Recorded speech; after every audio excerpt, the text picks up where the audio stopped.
pressure looks good. Following up. Roger, roll with Planet. Water towers fly! Flight outside of speed off. Yikes.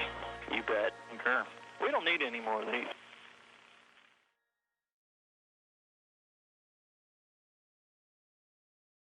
And good afternoon, good morning, good evening, good night, wherever you are all around the world. Welcome to our live coverage of the launch of the Al-Amal probe and the Emirates Mars mission on its way to the Red Planet, the first time an Arab nation attempts an interplanetary voyage. It's an absolutely amazing and historic moment and a great partnership between the United Arab Emirates, specifically the Mohammed bin Rashid Space Center, and Mitsubishi Heavy Industries of Japan, who will be launching the mission on their H-2A rocket from the Tanegashima Space Center in southern Japan.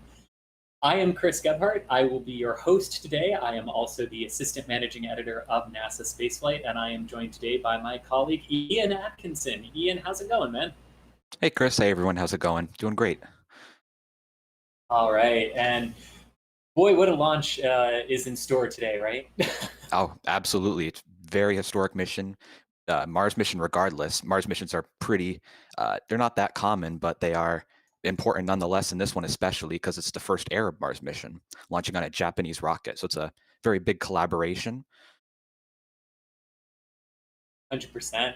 And two, for all of you who are watching from around the world, wherever you are watching from, thank you so much, and thank you for the support. If you have any questions for us, we will be live up until spacecraft separation, which comes about an hour and 1 minute after the planned liftoff. And of course, we are right now 53 minutes, 45 seconds, and counting until that instantaneous window that exists at 17, 58, and 14 seconds Eastern Time, which is 21, 58, and 14 seconds UTC.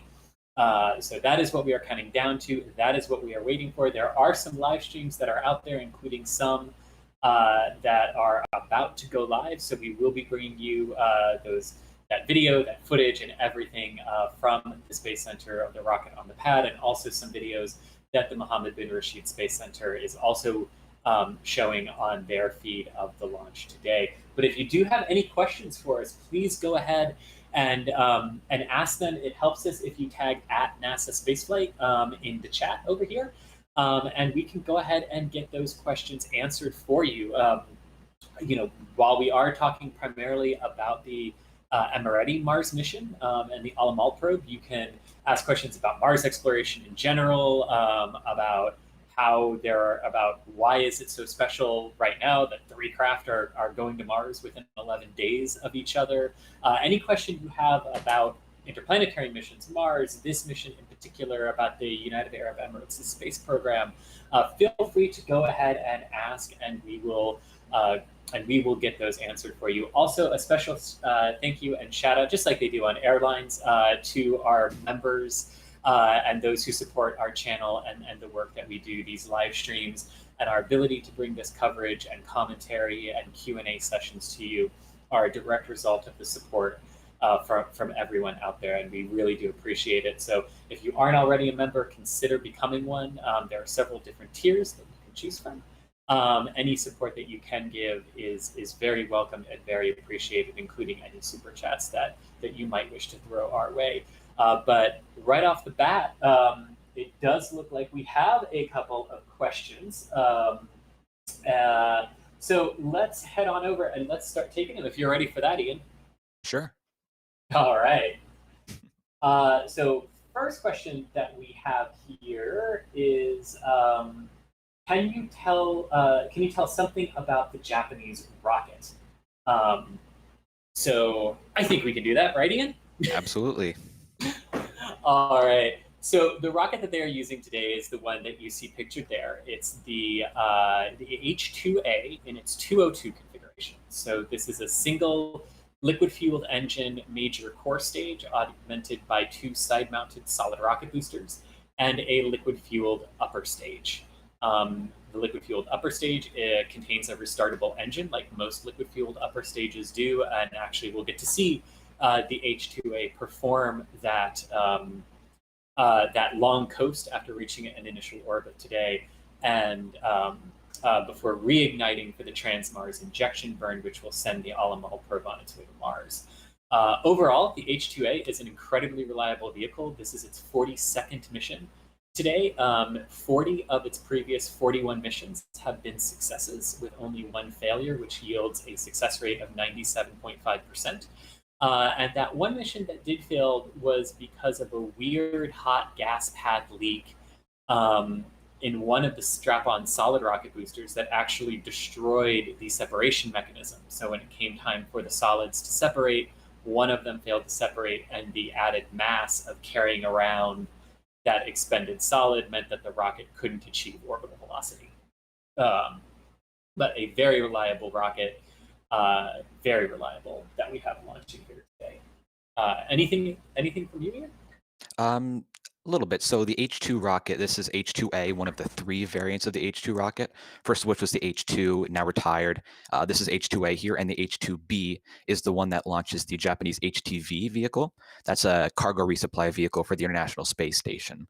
So the H2A is more of like a commercial, everyday use kind of rocket, whereas the H2B is specifically designed to launch the HTV spacecraft to the International Space Station.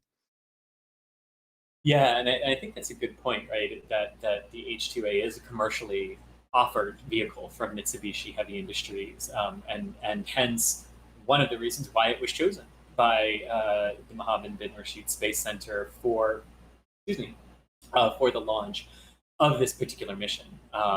It's always cool to me when you see organizations like the United Arab Emirates Space Program and Space Center that are very eager to partner with other institutions that have the rockets that are capable of doing some of these larger scale interplanetary voyages like this, instead of spending the money to build the rocket themselves, right? I mean, when the rocket's already there, partner with people, right, and get the most out of the mission that you really can. And partnership is really, honestly, part of the bedrock of this mission, I would say.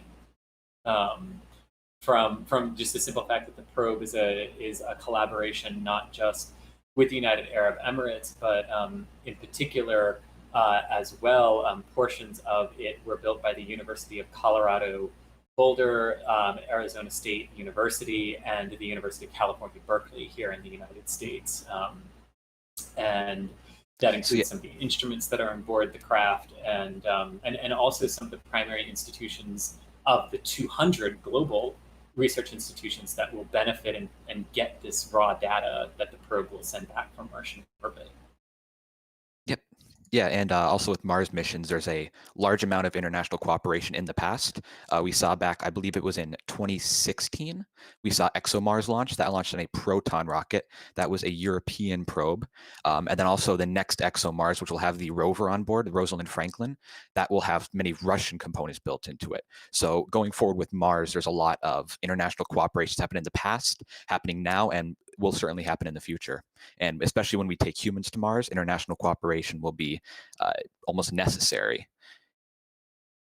100%. And this mission in particular is really invaluable toward that ultimate goal of creating sustainable Martian colonies and a sustainable Martian life for humans later on down the road.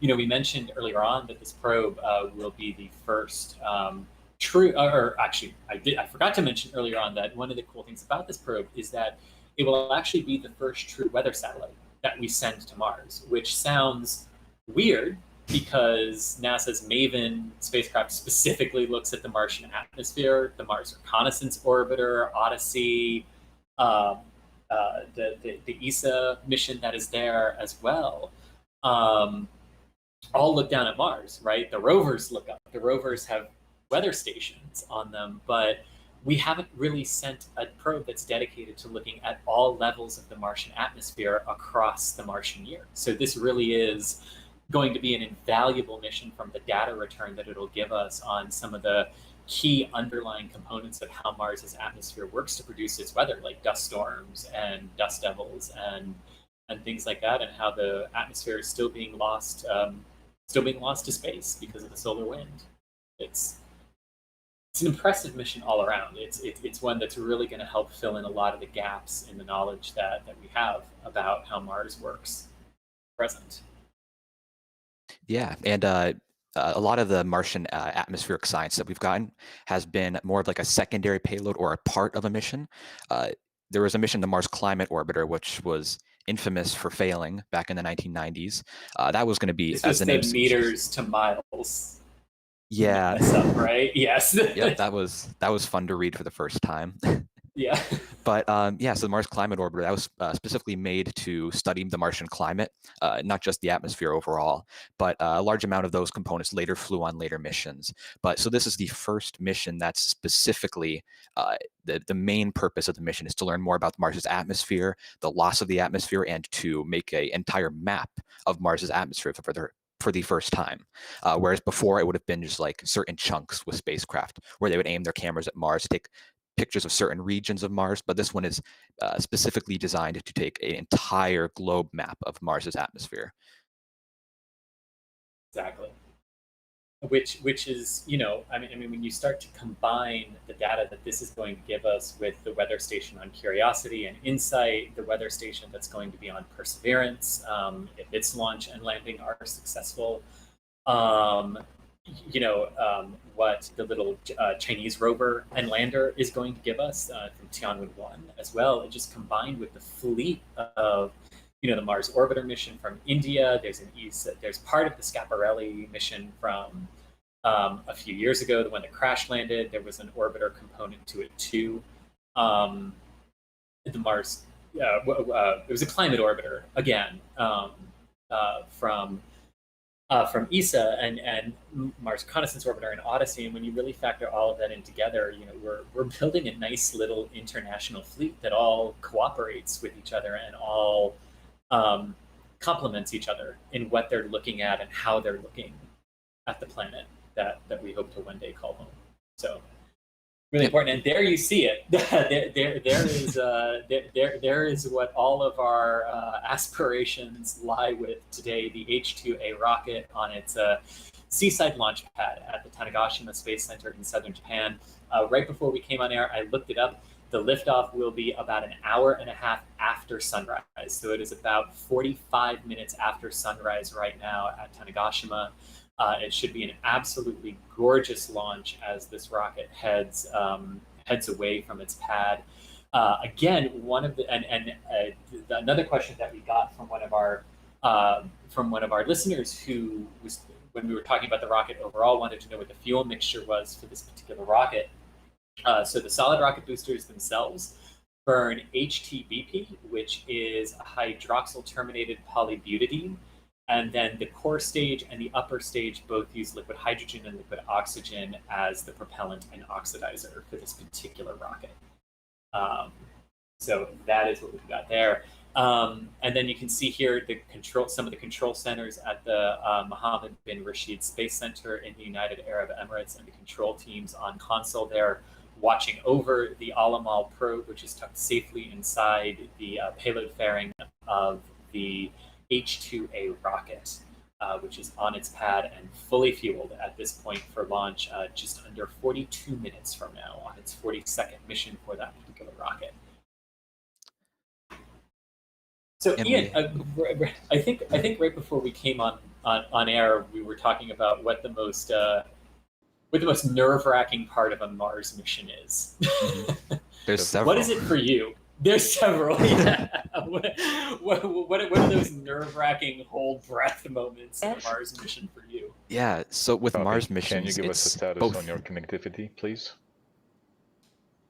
Seeing what they're saying here. Is up and running, and data viewer as well. Answer. Oasis is up running. The data viewer is up also. What are they saying? Ian? I can't hear it. It's too quiet Okay. for me.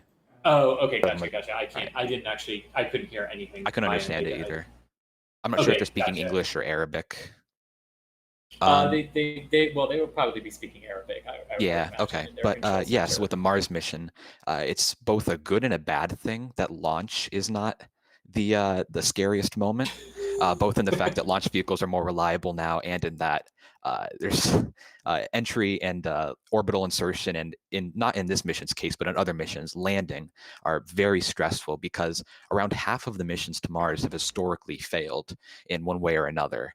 So it's, I'd say overall, the most nerve-wracking and the most anxious part of the mission would be orbital insertion. Yeah, the point you bring up though about just how nerve-wracking these things can be with landing and even with orbit insertion when they reach Mars. I would agree with you that that is the most nerve-wracking part to me, because it's one of the two elements of the flight, like launch, where you can't recover from a failure fast enough, and especially that orbit insertion burn that it will do in February when it arrives at Mars is something where the entire sequence has to be automated because of the distance between the planets and the amount of time it just takes a message from the probe to reach Earth. But by the time we here on Earth, when Alamal gets there in February, by the time we on Earth get the signal from the probe that, hey, I've turned myself into the correct orientation and am ready to fire my engine to slow down and enter orbit of Mars, it will have already happened or failed. And we have no way of knowing that until everything gets here, because it's about 7 to 9 minutes, depending on the distance between planets, for these landing attempts and orbit insertion attempts. So it is really nerve-wracking, because you've just got to hope that everything that you have possibly done is correct and is going to work perfectly. I think for me on this one, the nervousness of the launch is a little less, just because of how reliable the H-2A is, kind of like how I'm a little less nervous for Perseverance because it's on an Atlas V, and goes a very reliable rocket as well. Absolutely. But at the end of the day, they are both rockets, and something can go wrong, and it's very nerve-wracking in that. And speaking of, in that, sorry. No, and, go ahead. Speaking of the H-2A, I have a question here from the space enthusiast. He's saying, or they're saying, what is the difference between the H-2A and the H-2B? So we covered this a little bit earlier, but the H-2A is the more commercial version of the H-2 rocket. The H-2B is specifically tailored for the HTV, International Space Station resupply spacecraft. So the H-2B has a wider first stage and a wider and taller payload fairing, and that's to accommodate the heavier mass of the HTV and is larger, the larger size of the HTV, because going to the International Space Station, since it's in low Earth orbit, you're able to take more cargo up there, since you don't need to go to a higher orbit or escape Earth's atmosphere, escape Earth's sphere of influence. So going to the International Space Station usually are heavier mass missions. So that's why the H-2B was necessary over the H-2A for those. And I think in addition to what you said too, it has 2 extra solid rocket SRBAs instead of the 2. It has 4, and it has 2 liquid main engines on its core stage instead of the 1 for the H-2A as well. So just a bigger rocket. Yeah. Okay, so another question that we have here is which of the 3 missions will land first next year? So this is in reference to the other 2 Mars missions that are going to be launched. All 3 right now are within 11 days of each other. We have this one coming up in about 36.5 minutes on Thursday, the 23rd at midnight Eastern time in the United States, 0400 UTC. We have the launch of the Tianwen-1 mission from China on the Shenzhou 5 rocket. This will be the first domestically launched mission of China to Mars, and their second overall attempt to reach Mars. After the Phobos Grunt mission, a joint mission with Russia, failed in 2011. That one is a unique mission for this round because it is an orbiter, lander, and rover inside that lander. It will arrive at Mars, like this mission, in February, enter orbit, and then it'll be April when that lander separates and descends down to the Martian surface at Utopia Planitia. And the rover should pop out. I should drive off the lander shortly thereafter if the landing is successful. The third of our 3 missions in this Mars season, as Dark Energy on Twitter referred to it as, which is a great, absolutely great way to refer to it as. The third and final one is the Perseverance rover with the ride-along Ingenuity helicopter drone. They will be the first to land on Mars. They will land on, is it the 17th or the 18th, Ian? Of February. I believe the 18th. One of those two. Yes, yeah, one 18th, of those two. Set 2 alarms. Yes, they will land on the 18th of February because unlike the other 2 missions, this one and Tianwen-1, they are not entering orbit. They are landers, they are rovers to their core. So they will immediately slam into the Martian atmosphere for what's known as the 7 minutes of terror descent through the Martian atmosphere to the surface. So they will be the first, followed by the Tianwen-1 mission, pending a successful launch and pending a successful orbit insertion of that mission. The Alamal mission, the one launching today, is solely an orbiter. It is a weather satellite that we are sending to Mars, first and foremost. So it will just enter orbit and will not attempt a landing. This one. All right, and we can get to some super chats here. I'll bring up the window here. So we have one from Robert Hudson. I donated $25 saying, thanks for another great live stream, though I'm missing Chris's desk smacking sounds of doom. I'm not sure what that refers to. We moved the microphone. Oh, Ian, on our, I know what that's when we were doing our, a live stream of the Minotaur mission earlier this week.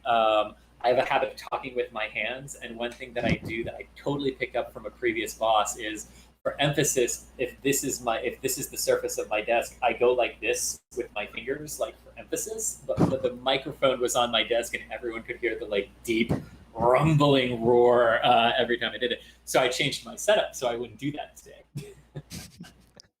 Yeah, I tend to do that a bit too. The camera sometimes blocks it out, but you'll see my hands moving. I'll like emulate a rocket going or whatever, landing. Yeah. Even though it's not even seen on the camera, it's just like my hands automatically do it. I do that too on live streams sometimes, and I forget that some of our live streams I'm not on camera, and I'm still going like, oh, well, then it pitches over exactly like this. Yep, I'm a victim to all of that too. And also here from Nick Houston, we have a new membership. So thank you for the membership, Nick. And then from James William Blakely, also got a new membership there. Thank you. And from Moldy Space Industries, there's a common name. We see $5 donation saying, let's go to space today. And I could not agree more. Let's go to space today. 100% yes. And I think everyone wants to as well. Yep. Today, the H-2A, as we were talking about, is a wonderfully reliable rocket. So we're not these things do tend to launch on their first attempts. They're very reliable in that regard too. And as we have seen, right, when they knew that the weather was not going to cooperate, they didn't even roll it out. Like, they didn't even try. They were like, it's not worth it, because there's no way it works for our particular weather commit criteria. And actually, I want to talk a little bit about that, because earlier today, the main Hope Mars mission, or a few days ago, the main Hope Mars mission Twitter account actually released the launch criteria for the H-2A rocket. What it is, and Michael, I'm so sorry. If you can go to the @Hope Mars mission on Twitter, and 3 days ago, there's the graphic. I'm unfortunately using TweetDeck right now, or I would throw the link up in chat. But that's where I'm getting the graphic from, is the Hope Mars mission Twitter account from 3 days ago. But anyway, the launch criteria specifically for this rocket are that winds cannot be higher than 20.9 meters per second, peak wind, that the rainfall should be below 8 millimeters an hour, so it can be raining, on the launch pad when the H2A launches. But we can have no cumulonimbus clouds within the flight trajectory. So there's our triggered and natural lightning rule for this particular rocket. No atmospheric discharge lightning exists within the flight trajectory. So there's natural lightning. No lightning within 10 kilometers of the launch site. And no lightning observed within 20 kilometers of the overall flight path. And of course, the rain and wind and storms that were moving over the area just completely prohibited any attempts from earlier this week from taking place until today. But then the H2A rolled out this morning. They got it hooked up to all of its fueling and electrical systems and got it fully fueled and checked out. And 30 minutes to go now. Yep. And we got a question. I accidentally pressed the wrong button here, but from Football Ian in YouTube chat saying what launch pad is this launching from? So this is on an H2A rocket. It's launching from, I forget the name. I think it's the Yoshinobu Launch Complex at Tanegashima Space Center. Is that it? I think I got it pretty right there. It's the Yoshinobu Launch Complex at the Tanegashima Space Center. It is specifically, though, launching from LAY1, so Launch Area Y1. At Tanegashima today. Okay. Yep, and answer that question. And then we got here from Attila Bereg. I'm sorry, I'm going to butcher this one. So I was going to say Attila. And they say, what is the procedure if they run out of launch window due to weather? Do they show up the spacecraft for 2 years or attempt to launch the last minute and hope for the best? So what they would do if they ran into the issue of there is no good launching days in the rest of the window, which is pretty unlikely, but it's still a possibility. They would likely just keep the spacecraft in storage. They destack the rocket and just wait till 2022 for the next Mars window. It's actually happened before, not for weather, but for payload-related issues with the InSight lander. That was supposed to launch in 2016, but they had an issue with the seismometer on board, so they delayed it to 2018, and they reused the Atlas on another mission. But so yeah, they would probably just delay it for 2 years and just hope to get a better weather in 2022. Yeah. Now, of note, right, there is window. The overall launch period extends into August. They do have until about the 15th-ish of August to get off the ground from Tanegashima with the H2 rocket. So no danger right now in terms of running out of launch window for any of the missions right now.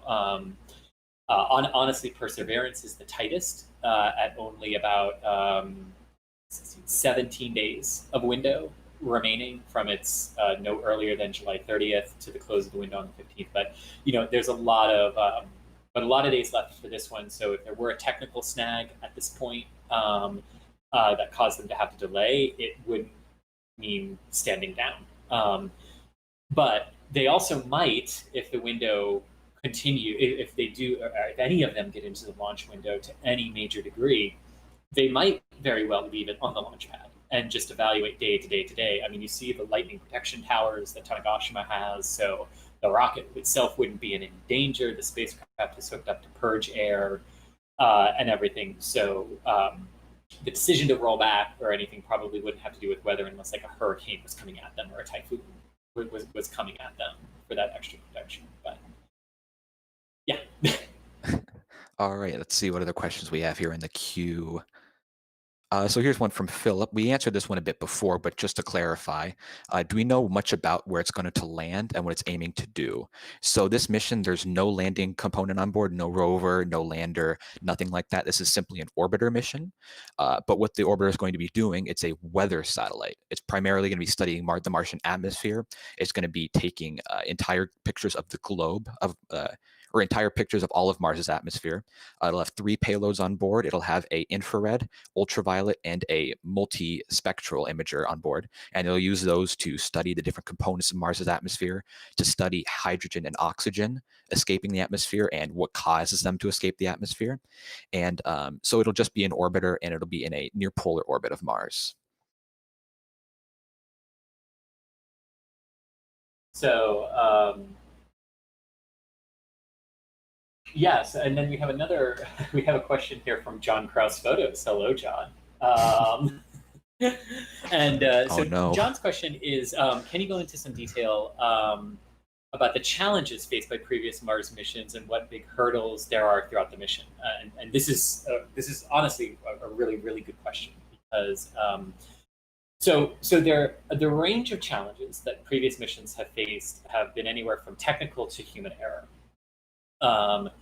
And some of those technical errors have involved, like a key separation or landing system when something was coming into land on Mars not working and malfunctioning, and the crafts have just slammed into the Martian surface at terminal velocity.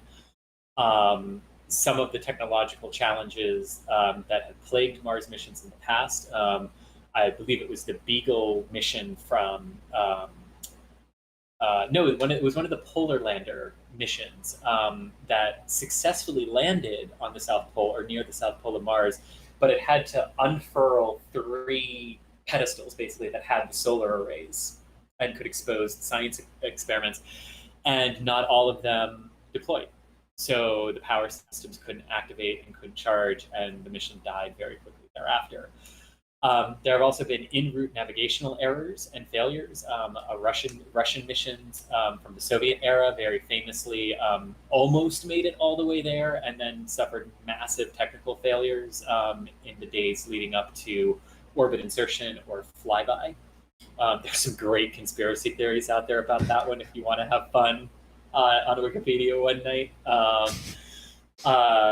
And then we had the very famous one from NASA, where NASA forgot to convert metric to imperial.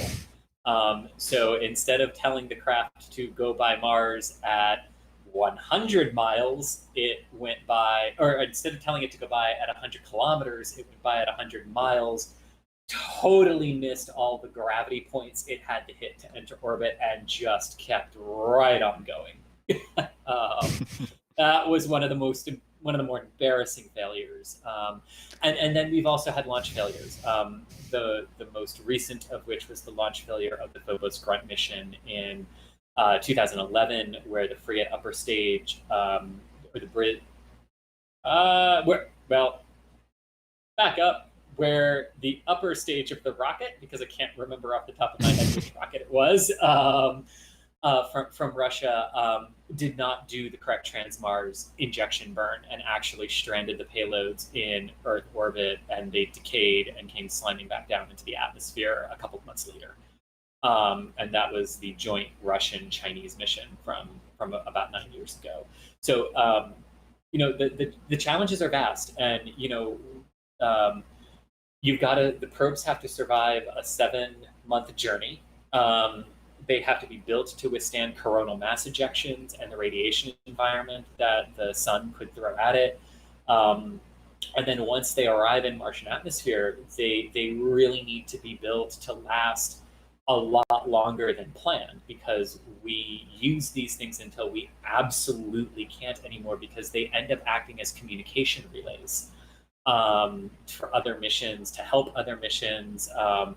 And the longer we can keep them there, the better. So we tend to build them very robustly so that if they survive the journey there, they're very useful to us in ways that we didn't entirely plan for before launch. But there's also the possibility, because we don't have firm and complete maps of everything that's in the inner solar system, there's also always the possibility it could slam into something that we just don't know is there, and get completely annihilated on its journey there from a small, tiny little piece of rock that we have no way of seeing. So challenges are vast, but not least of which being the launch opportunities, which exist for 1 month every 26 months.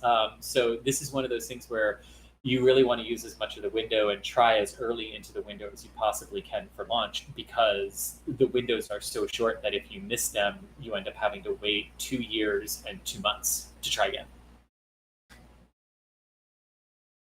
I don't know if there's anything you would add to that, Ian.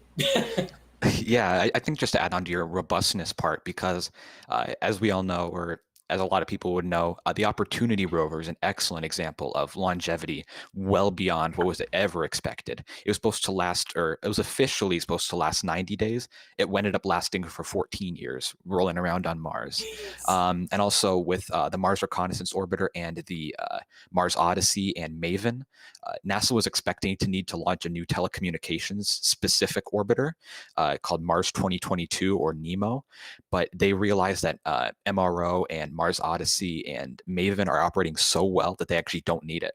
So orbiters lasting longer than anticipated actually saved NASA from needing to launch an extra mission 2 years from now to act as a relay for the ground missions, such as the rovers and landers. That little tiny bit of extra investment on 2 orbiters ends up saving tens of millions of dollars down the road. Exactly. That's phenomenal. Yeah. Before we keep going with questions, just want to go through a couple super chats here that have come in.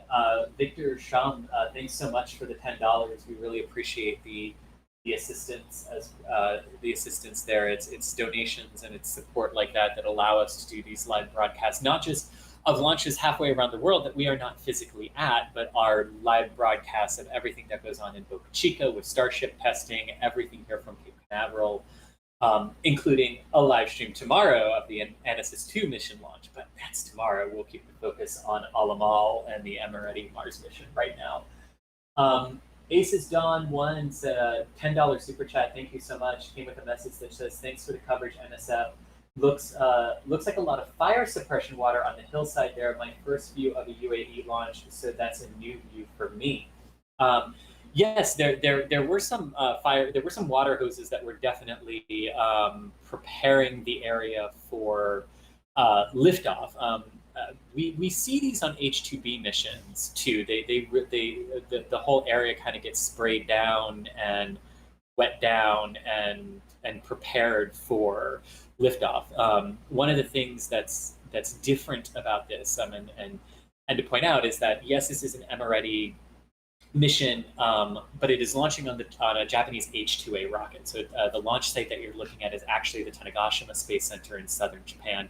You can see all of those hoses are now off, but we do see this from time to time with Japanese launches where they do spray down the area, wet down the grass and the hillside, because when the solid rocket boosters ignite, there are sometimes flaming chunks of that HTVP propellant that come out of the solid rocket boosters, and they can ignite wildfires. So prepping that area ahead of time to reduce that risk and everything are sometimes precautions that certain ranges take. Not all of them take that, because not all of them might have the same threat or the same overall procedures in place. But yes, nothing out of the ordinary, and nothing that we have heard or seen from anyone that anything is amiss. In fact, the Mohammed bin Rashid Space Center just tweeted that we have received the final go command for launch. So they have received the final go to launch.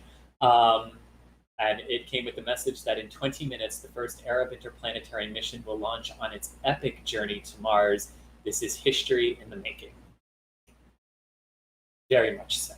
Yeah. Very much so. There's some things that I want to talk about a little bit about what the leaders of the United Arab Emirates have had to say about this mission and its various goals. But before I do that, I wanted to get through a couple of super chats as well from Vlex26, $8 Australian dollars. Thank you so much for that support. Are there many satellites in orbit around Mars? Thanks for your great coverage as always. Yes, there are a few satellites in orbit of Mars. There is the Mars Reconnaissance Orbiter, there is the Mars Odyssey, there's Mars Express from the European Space Agency, the Mars Orbiter mission from India, the MAVEN mission from NASA. There's another one too. There's another one, but there's at least 6, maybe 7 orbiters in Mars right now, and then there's Curiosity and Insight functioning right now on the Martian surface as well. There is totally another one that I'm totally blanking on the name of. It went with the Schiaparelli lander. It launched with the Schiaparelli lander. Trace Gas Orbiter. Trace Gas Orbiter, thank you. Trace Gas Orbiter, yep. Yes, is there as well. So Yes, there are quite a few. And then Michael Ernst, $20 super chat. Good job as usual. Really, really appreciate that support as well. So, Ian, one of the things that I found absolutely fascinating about this mission that we don't see all that often actually is the United Arab Emirates and the Mohammed bin Rashid Space Center. The importance of this mission really can't be downplayed, right? It is the first time an Arab nation is mounting an interplanetary expedition. It is the first time any Arab nation does anything of this kind. And one of the things that Sheikh Mohammed bin Rashid Al Maktoum, who was the vice president and prime minister of the United Arab Emirates when this mission was announced in 2014, he said at the time that, quote, "This mission will send 3 important messages. The first is for the world, that the Arab civilization once played a great role in contributing to human knowledge and will play that role again. The second is to our Arab brethren, that nothing is impossible and that we can compete with the greatest of nations in the race for knowledge. The third is for those who strive to reach the highest peaks. Set no limit to your ambitions, and you can even reach space." You don't often hear heads of space agencies talk like that, and talk in ways that really equate the emotional significance for an entire group of people, right, that have never been represented on this scale in space exploration, and the amazing things that can be accomplished when there's international cooperation behind everything. You've gone over the fact that while this is an Emirati mission, and it was designed and is being managed and is being operated by the Mohammed bin Rashid Space Center, it is in large part a UAE, United Arab Emirates, and US research institution collaboration with the University of Colorado Boulder, University of California, Berkeley, and Arizona State University here in the US. They're also going to make all of the information that it collects instantly available to over 200 research universities around the world. But here's the thing that really, really got me. So there are the 3 main scientific objectives that this probe will actually look for with the Martian atmosphere, but then they went on to create what they call the beyond science objectives. And these were fascinating to me. The beyond science objectives of this mission are to first, improve the quality of life on Earth by pushing limits to make new discoveries, to encourage global collaboration in Mars exploration, to demonstrate leadership in space research, to build Emirati capabilities in the field of interplanetary exploration, to build scientific knowledge for a sustainable knowledge-based economy, to inspire future Arab generations to pursue space sciences, and to establish the United Arab Emirates' position as a beacon of progress in the region. These are not things you normally hear from space agencies, but I love the fact that they took the time to really think about what this mission means to the larger community and means to the larger overall drive to explore space and just further what everyone is capable of. It was really cool to hear them talk like that.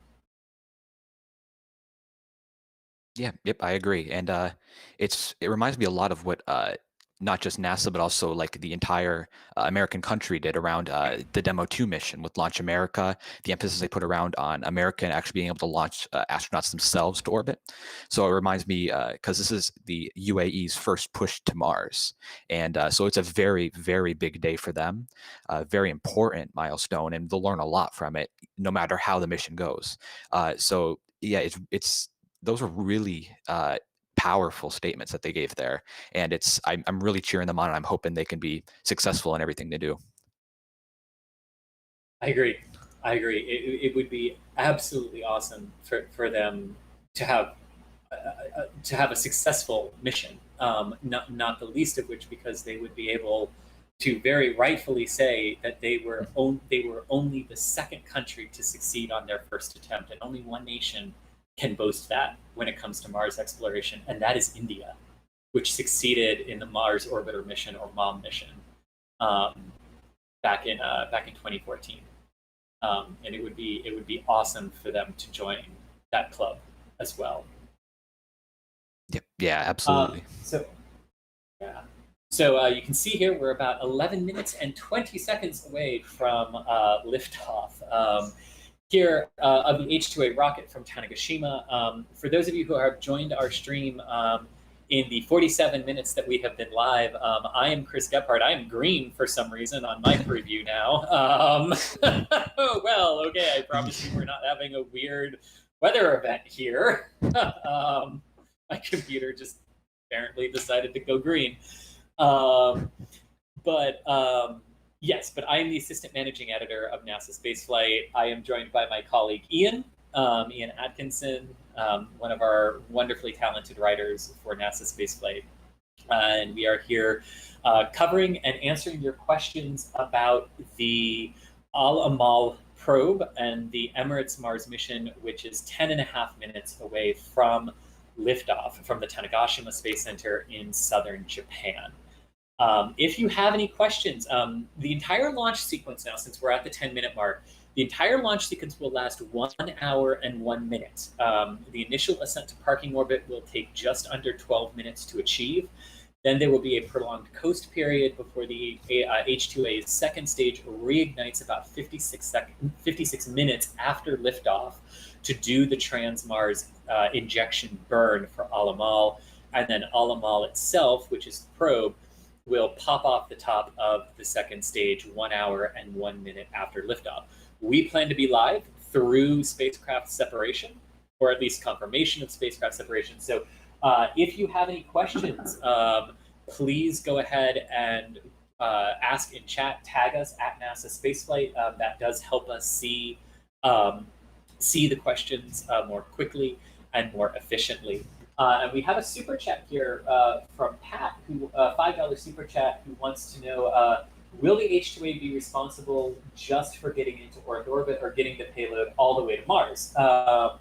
Which I think was part of the question we were just answering. So it will be responsible for sending the probe on its way to Mars. So basically it will do everything to give the probe all of the velocity and energy that it needs to get away from Earth's gravity well and intercept Mars in February. Now, the probe itself, after spacecraft separation, will do a series of fine-tuning maneuvers and course correction burns along the way to Mars to actually align it precisely with where it needs to be when it does its Mars orbit insertion burn come February when it arrives. But the H-2A's second stage will also be in orbit of the sun and on a very similar trajectory as the probe, but will actually miss Mars and not enter orbit and will just be in a very long orbit of the sun, called a heliocentric orbit in this case. Yep. Woo! So 8 minutes. What are we? What are we thinking here, Ian? I'm going to be absolutely completely honest here. I haven't been watching the countdown clock. I looked at it, I was like, wait, we're 8 minutes away now? So now the nerves are starting to come on here a bit. I've just been in question mode here. Oh, behind them on that screen, that is the Deep Space Network. That was the graphic of the Deep Space Network and what it's communicating with. The Deep Space Network is one of the relay networks here on Earth that this probe will communicate back with on its journey to Mars and once it's in Martian orbit as well. That was really cool to see. Sorry, I had to point that out. Nope, I love seeing. There's a website, I just linked it in chat. I'll toss it in again. But it's a live view of the Deep Space Network, DSN Now. I love looking at it from time to time, just like, they're talking with this right now. They're talking with this right now. And it's so amazing just to see it. And I'm looking on the website right now.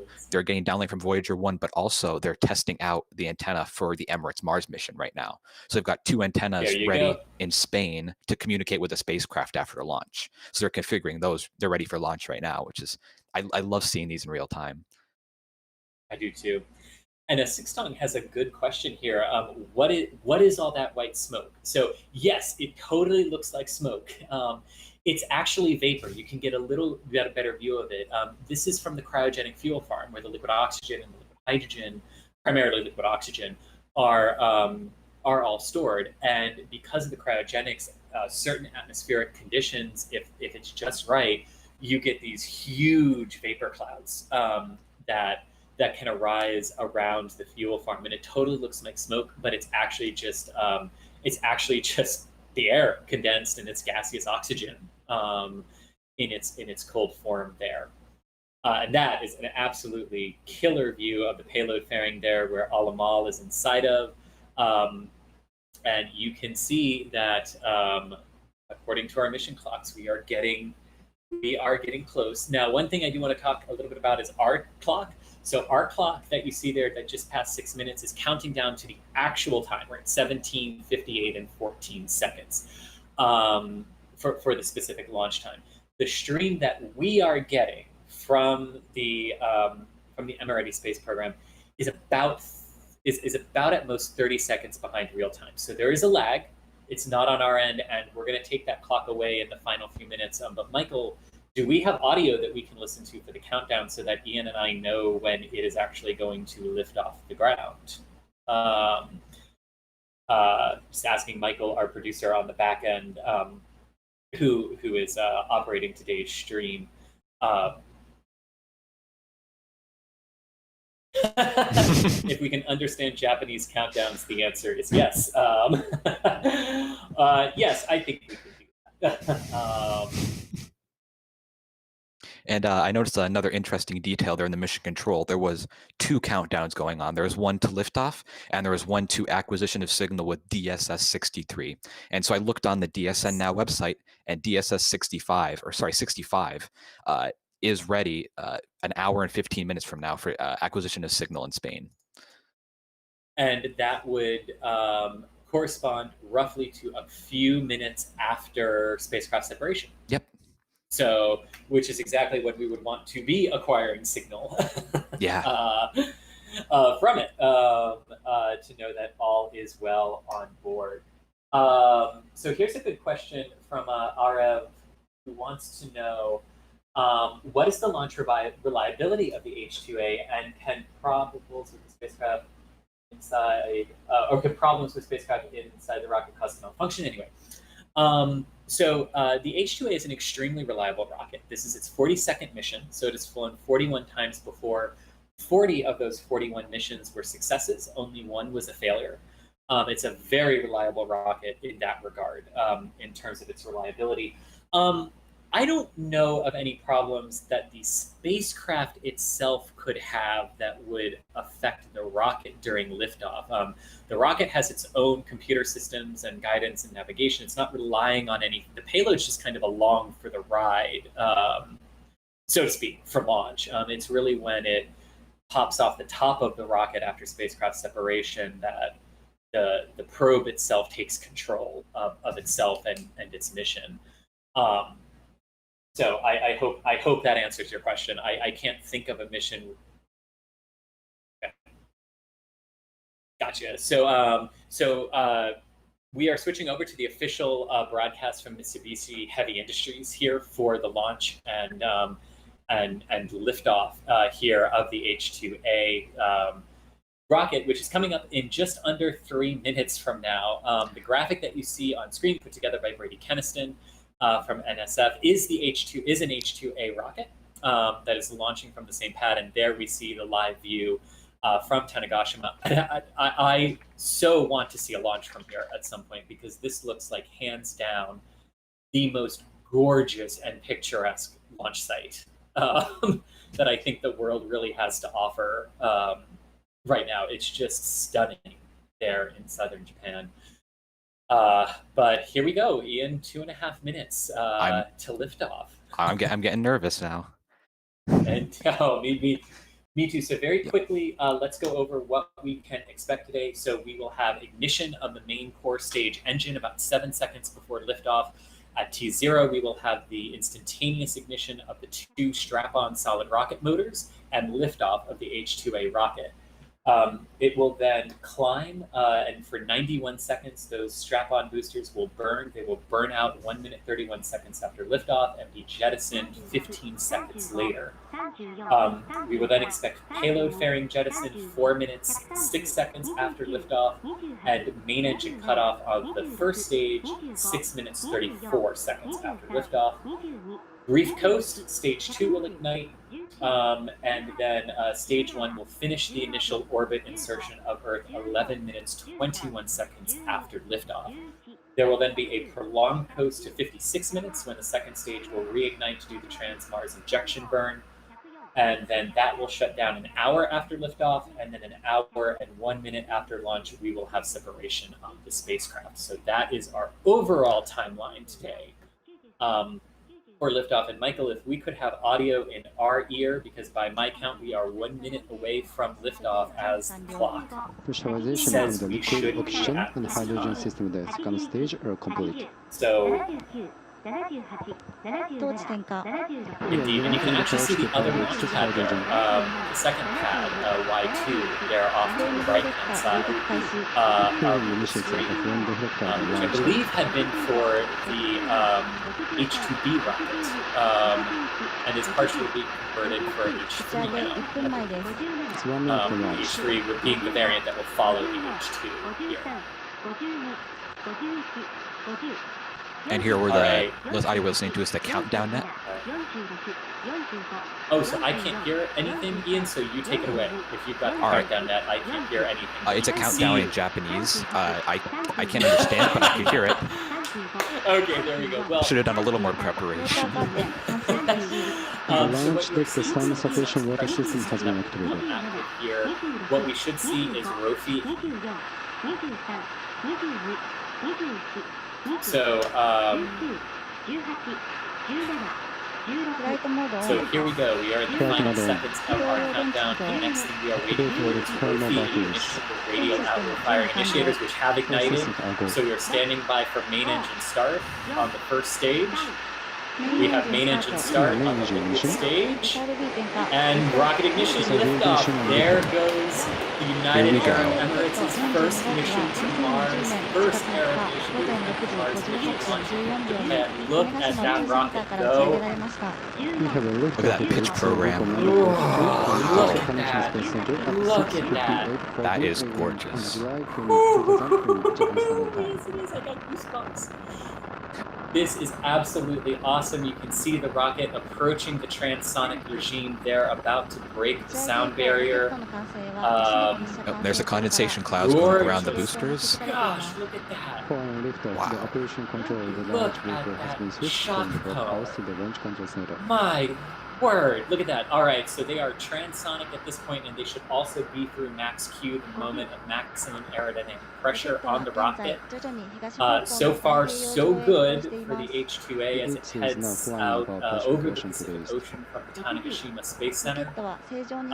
At this point, what we are waiting for, the next major event, will be the burnout of the twin side-mounted SRB-A's that are augmenting the thrust of the liquid-fueled core stage right now. Those will burn out a minute and 30 seconds after liftoff and then be jettisoned about 15 seconds later.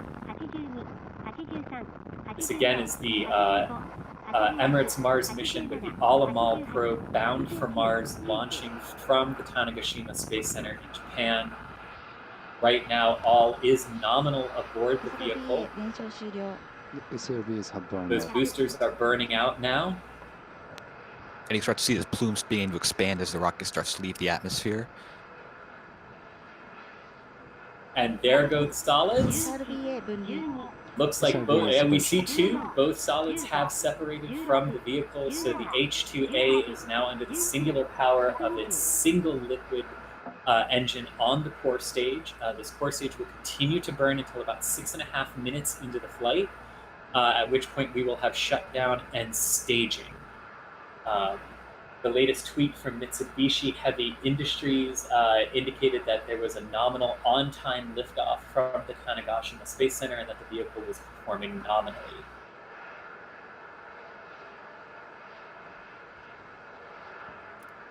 And I saw a question here in chat. I lost it, so I'm sorry, I forget your name, but they're asking where will the boosters and everything here fall? So they'll just simply fall into the ocean. They have the whole area cleared out. There's no ships, no planes in the way. So it'll fall harmlessly into the ocean and become an artificial reef, really. Indeed. So you're continuing, that little dot in the center is the H-2A rocket continuing to go take Alamal into its initial parking orbit. You can see one of the jettisoned solid rockets, or both of the jettisoned solid rockets, every once in a while on either side of your screen there. Another question that we do have as the launch Combustion in the sequence first progresses actually control says, and why not launch from the UAE? Why Japan? The United Arab Emirates does not have a rocket capable of going to Mars, nor does it have a launch facility capable of doing that.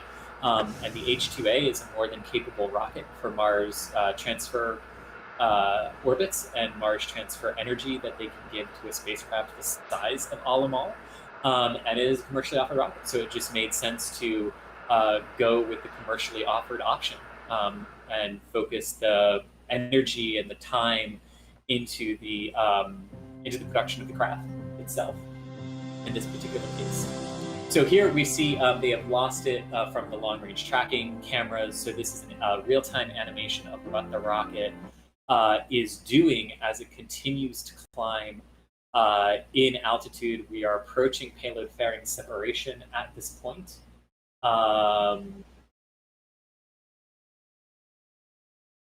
So we would be standing by right now for that milestone. You can see they are 43 kilometers in altitude. There is the indication of payload fairing jettison.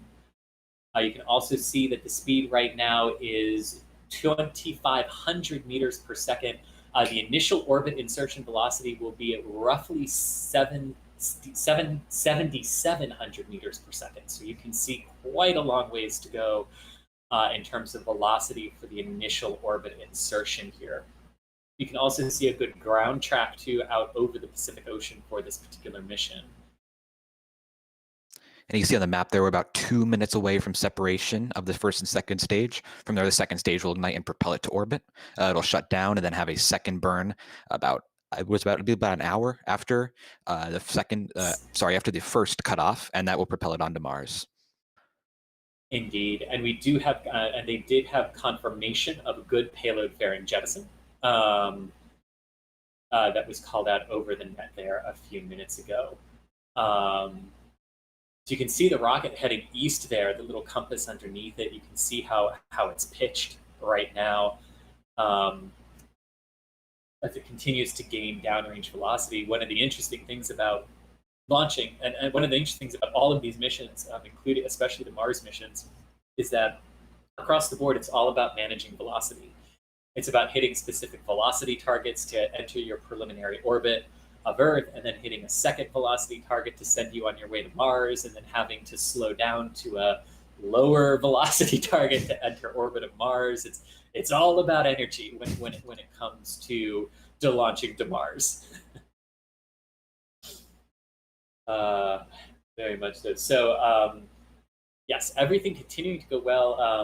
The Hope Mars mission and all of the mission control elements that we are watching continuing to indicate that things are going well aboard the H-2A, and that everything is nominal at this point, a little over 5 minutes into the mission.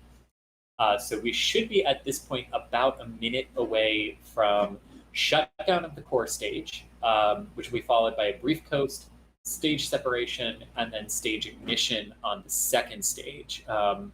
And then it will perform a roughly 5-minute burn. There we go, stage cutoff on the graphic. Into that brief little coast. There we go with stage separation. And this is live telemetry. And we have an telemetry indication of ignition of that second stage. Look at that. I love good graphics like that. Yeah, they're pretty good on their graphics game here. Not as good as the Russian ones, I believe, but they're really good here. Yes, so I totally need to clarify what I meant. I do agree with you that the graphic game, that Russia's graphic game and Roscosmos's graphic game is really, really good. I meant that these are pulling live telemetry from the rocket. Oh, and it's okay. not a what should be happening moment.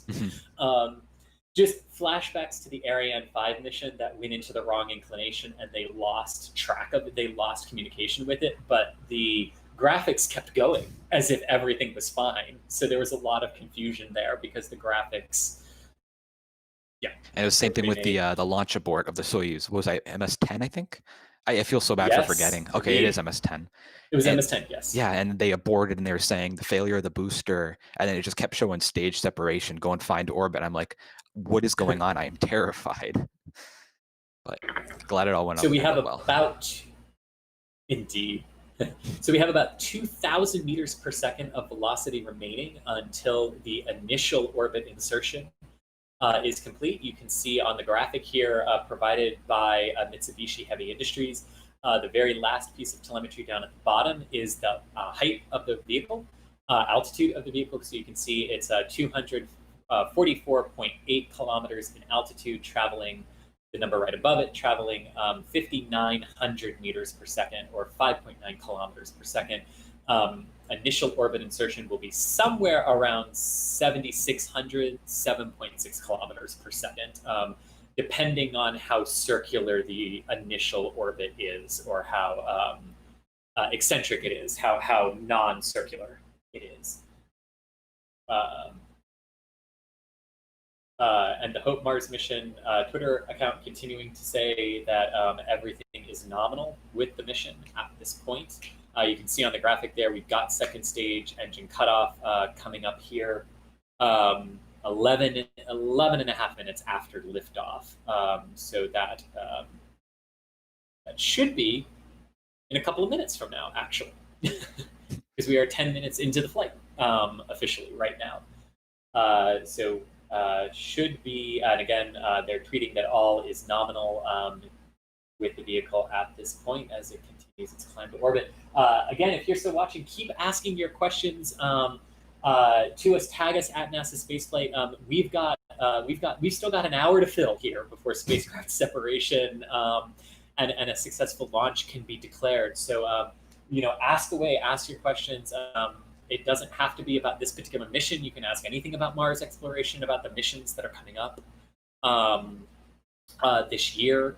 And we will take those questions and get them answered for you when we are in our coast period between stage shutdown, when they're in their initial orbit, and before they do the trans-Mars injection burn here. You can see less than 1,000 meters per second to go at this point until initial orbit insertion of Earth is achieved. So all continuing to go very, very well. And I got a This question is- here. We're speaking of questions Yeah. coming from Melon Coaster, and they're asking how much is an H-2A launch in comparison to other rockets? So I assume they're talking about price. And so for price, it's about $90 million. That's the base price for the launch. And compared to other traditional rockets, that's about on par with a Falcon Heavy. It's about 50% more than a Falcon 9, because a Falcon 9 is about $60 million. Compared to an Atlas V, that's around 100 to 140 million. It depends on the configuration you get. So an H-2A is a pretty moderately priced rocket. It's around, for the capability it offers, it's a little more expensive than the Falcon 9 would be, but still overall, it's a pretty good value rocket, especially given its insane reliability. And sorry to interrupt, but we have No stage problem. cutoff.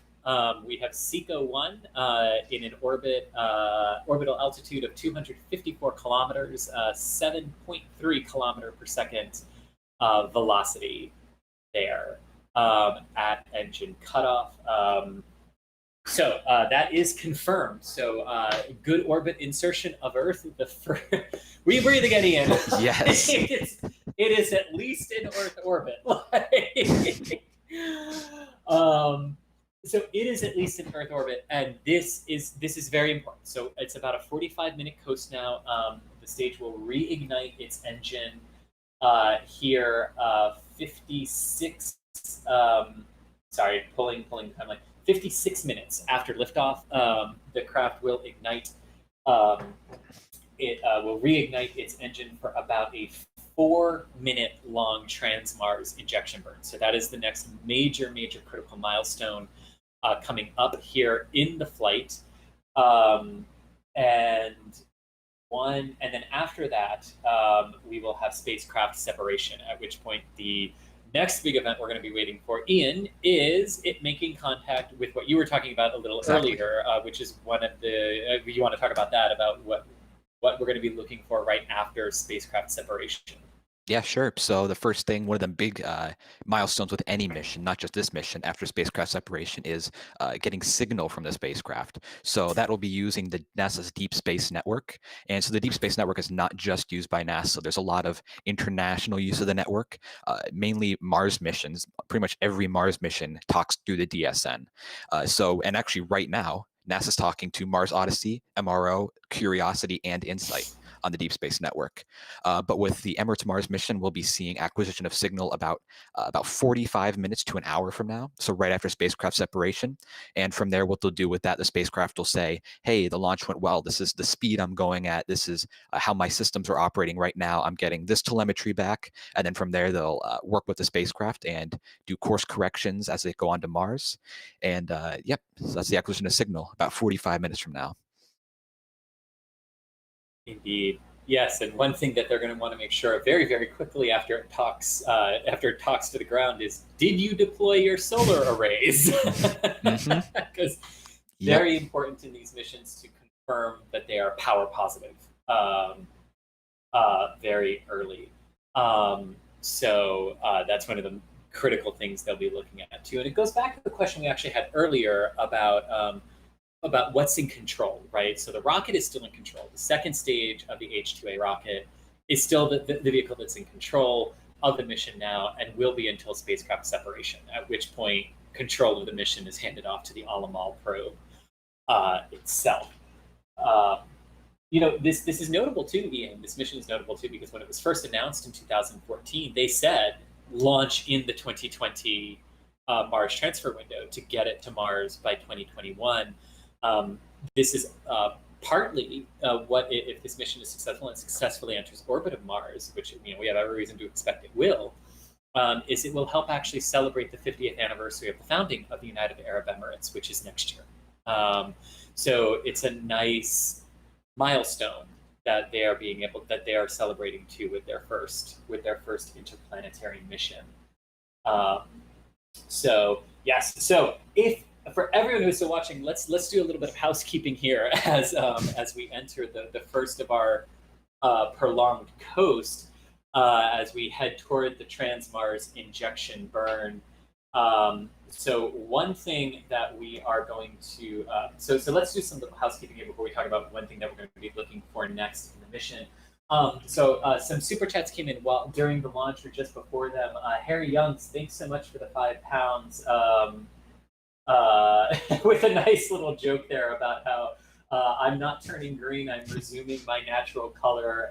We all knew you were a Kerbal inside. I like that. That's pretty good. I like that. And then Derographic, thanks so much for the $2 super chat there. Will we see any cams on the vehicle at any point? We do not normally see onboard camera footage from H-2A for the prolonged periods that we're used to from some American rockets. I believe, if memory serves, Ian, sometimes, but certainly not always, we get onboard video of like the HTVs, the cargo craft, separating away from the top. Sometimes they give us video of payload separation, but it's actually very rare to get onboard camera video live from H-2A missions. Yep, and we've been spoiled a lot by SpaceX and ULA showing onboard telemetry or onboard video in pretty much every launch. Yeah, and Roscosmos as well. But then you have with Arianespace, they're using pre-recorded footage to demonstrate it. And here, of course, there was no onboard video at currently, or there hasn't been any yet. There might be some later spacecraft separation. I'm not sure, but we'll have to see and wait. Yeah, I would love to see spacecraft separation. Oh yes, yep. But that's just me. And then also the Random Tube, thank you so much for the new membership, channel memberships, these super chats. All of these things really, really help us bring you these live streams. We use the membership, we use the memberships, we use all of your support through super chats, as a direct investment to the team and to the equipment that we need to bring you all of these streams. Again, not just this today, but again, all of our other streams from Boca Chica, Texas, for Starship, for all of the launches here from the Cape Canaveral Air Force Station and the Kennedy Space Center. So we really do appreciate your support, because it is that support that makes this, that in large part makes this possible. So thank you. We very much appreciate it. All right, so steak and eggs. I like the spelling of steak there. Very supernatural vampire. Love it. Wants to know how long before it gets to Mars. So this particular mission will arrive in orbit of Mars in February. In fact, all of the missions that are launching to Mars, this is the first one. There's a Chinese one on Thursday. And then the following Thursday, on the 30th, there is the NASA Perseverance launch to Mars. All of them are actually arriving in February. It's how the particular orbital transfer windows work this time around, based on where Earth and Mars are and their distance relative to one another at this close pass. In this year's transfer window, it's about a 7-month journey for every single probe on its way to the red planet. So they'll all arrive in February. But while they will all arrive in February, not all of them will do their big major mission milestones right away. This one will, because entering orbit is the big mission milestone. And here we see an excellent replay of the liftoff of the H-2A. I am back to being a Kerbal, apparently. So we're just going to roll with it. Getting into my inner Kerbal space program for rocket launches. But anyway, sorry. So this one's big main event is entering orbit. The Perseverance rover and lander from NASA, of course, their big event is entry, descent, and landing. The Chinese mission will do one of its major mission events in February when it arrives, which is orbit insertion. But then it will stay in orbit for about 2 months before the lander that contains the rover will detach and make its attempt to land at Utopia Planitia on Mars. So that is the overall time frame of when they're going to get there. For those of you who are just joining our stream, we are about 40 minutes, well, actually 36 minutes away from Stage 2 reigniting to do its Trans-Mars injection burn. That is coming up 56 minutes after launch. If you look at the top right-hand or top left-hand side of the screen, you see the T plus 2025. So we're looking for a launch time of 56 there for when that stage will reignite. It's a 4-minute Trans-Mars injection burn, which technically will place the Alamaal probe and the second stage on what is known as a heliocentric orbit, meaning it will be in orbit around the sun, but positioned just right to intercept Mars in February. So that is the next major event and milestone that we will have. Another good question here from Space Shuttle Atlantis. What liquid fuel did the H-2A use for launch today? Its first and second stages both used liquid hydrogen and liquid oxygen. And its first stage was augmented by 2 SRB-A rockets that burned HTBP, or hydroxyl terminated polybutylene. We'll go with it, something like that. Something like that. I don't have it right in front of me. HTBP. Any questions that are sparking your interest, Ian? Yeah, I'm seeing a few in the panel here. So where did I lost? Oh, there it is. So it's coming here from Ed Duncan, asking, has an H-2B rocket ever launched anything other than a resupply vehicle to the station, or do you see it being used for anything else? So the H-2B was really, its main purpose is to launch HTV spacecraft to the space station. It hasn't launched anything else. It's only launched the 9 HTVs, and that's all it has on the future manifest as far as I'm aware. So the H-2A is really the commercial, or the multi-purpose rocket, where the H-2B is specifically tailored to the HTV spacecraft.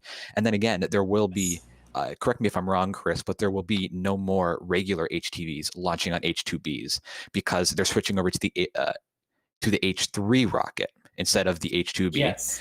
And with that, they will have a new resupply vehicle called HTV-X. And so that will have multiple Yes. upgrades over to carry more pressurized, unpressurized payload and to be more efficient overall. And that'll be launching on the brand new, currently unflown H3 rocket. Yes, yes, indeed. In fact, the H-2B actually took its final voyage in May because it was the last regular HTV mission. And there was no commercial market for it. As you said, Ian, they developed it literally to launch the HTV vehicle to the ISS. So yes, and eventually the H2 will also be phased out in favor of the H3 as well. So the H3 is really the rocket that Mitsubishi Heavy Industries is looking at to take over. It will be cheaper and more capable as well, both of which are good. Yep. And there's another one here I saw from Rocket Enthusiast, and they're asking, how does the core stage cut off velocity compared to other rockets like the Atlas V, Falcon 9 Heavy, or Ariane 5? So with the H2, I'm not certain on the velocity, but I am more, I do know about the time. So with the H2, because it has a hydrogen-oxygen core, it burns longer, similar to the Ariane 5 and to the Delta IV and to the Space Shuttle even, because it burns longer than like the Falcon 9 and the Atlas V because they have kerosene and liquid oxygen first stages. So hydrogen is more efficient, it's less dense, and because of that, I'm not entirely sure on how that would affect time, but it does seem to make it longer. So with the Delta IV and the Ariane 5 and the H2, their cutoff times are about 4 to 6 minutes around that into flight, whereas with the Falcon 9 and Atlas V, they seem to focus at around 2 minutes into flight, sometimes 3. And honestly, the figuring all of it out, right, and how a rocket works and how long your core stage has to burn before the second stage takes over is really a function of the efficiency of your second stage, right? And how much propellant has to be left over in that second stage to do longer burns, like trans or interplanetary burns, like we're going to see here in about 30 minutes. But velocity target-wise, this one cut off at about 5,000 meters per second, which, Ian, I believe is about right in your comparison to the Ariane 5 and the Delta IV, in terms of when core stage shutoff and separation is from a velocity target. The Falcon 9s and the Falcon 9 is definitely not going 5,000 meters per second at staging, much, much lower, because the second stage can do a lot more because it has an extremely powerful engine. Very high thrust to weight ratio engine on that second stage of the Falcon 9. And Atlas V, burns for about 4 minutes or so. So Atlas V would come in somewhere between there, probably at around like 4,000 meters per second or something like that at staging. Again, those are relative numbers. We can totally get you what the velocity targets are at the various stage engine cutoffs. I think that would actually be a pretty cool thing to look at, of how much the second stages are asked to do versus the first stages on these various rockets. But that should give you a good ballpark figure of what we're talking about.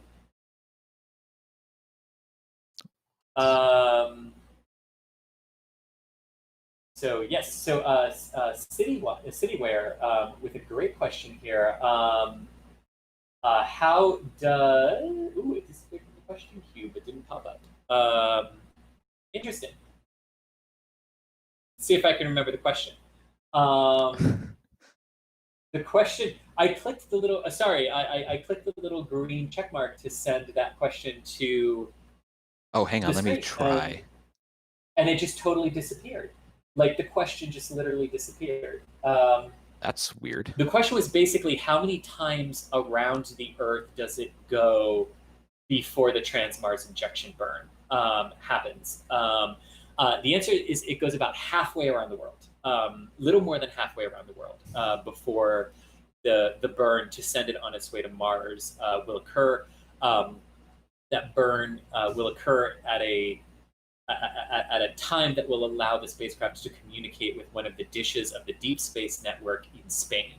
So if you can think about Japan to Spain, about halfway, is roughly where that burn and spacecraft separation will take place.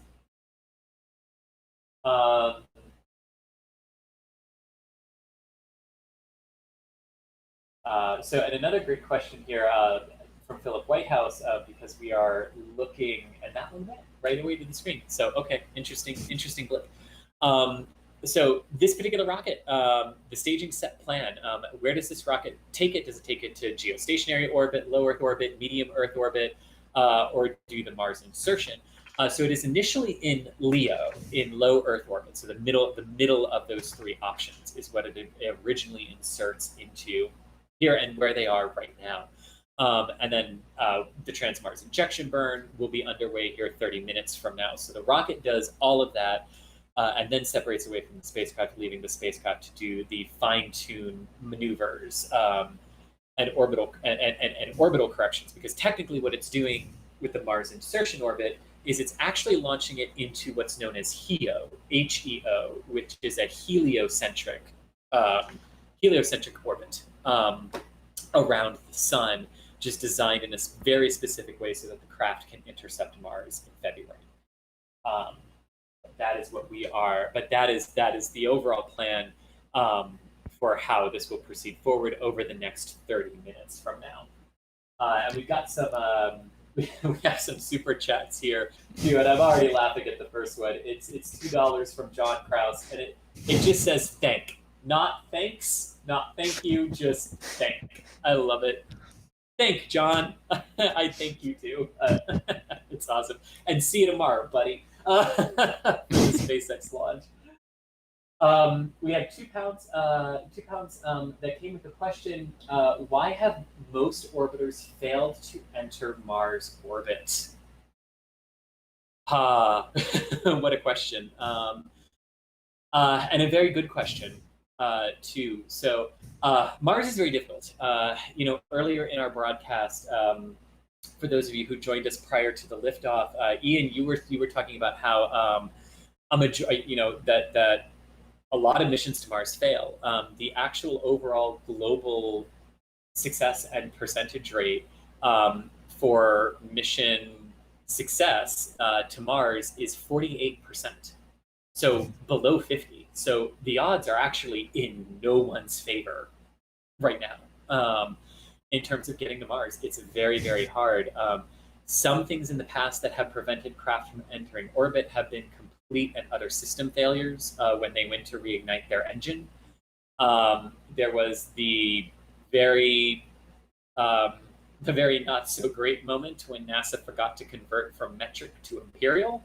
So instead of telling the craft to, or vice versa, so instead of telling, forgot to convert between metric and imperial. So instead of telling the craft to go 100 kilometers, it went 100 miles and totally missed its gravity targets to enter orbit.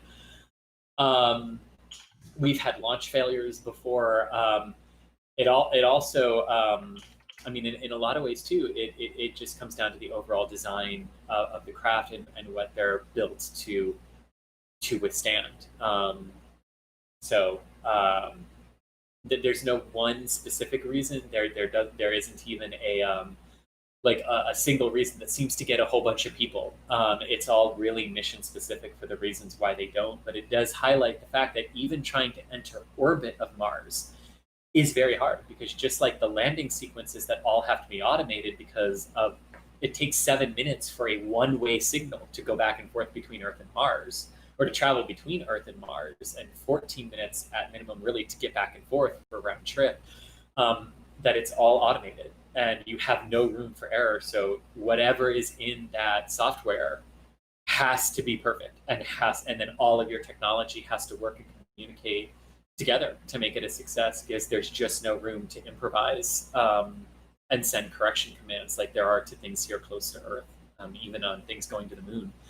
And even the moon is hard because it's a couple of second delay, which can be nerve-wracking and time-consuming. So I wish there was a singular answer to give, but it really does boil down to mission specifics.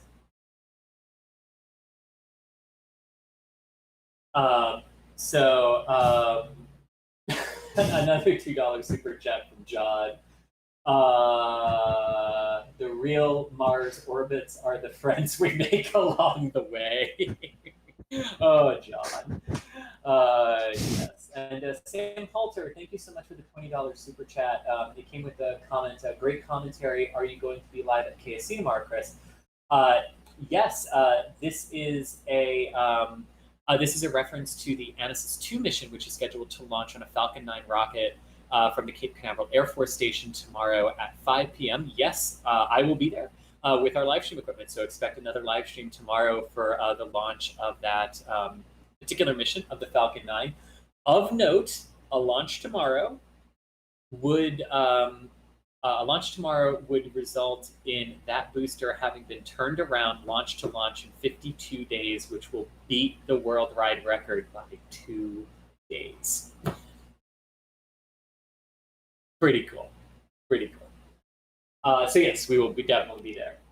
Final super chat, and then Ian, I'll throw it over to you for some questions. And to everyone still watching, if you've got questions, throw them up in chat.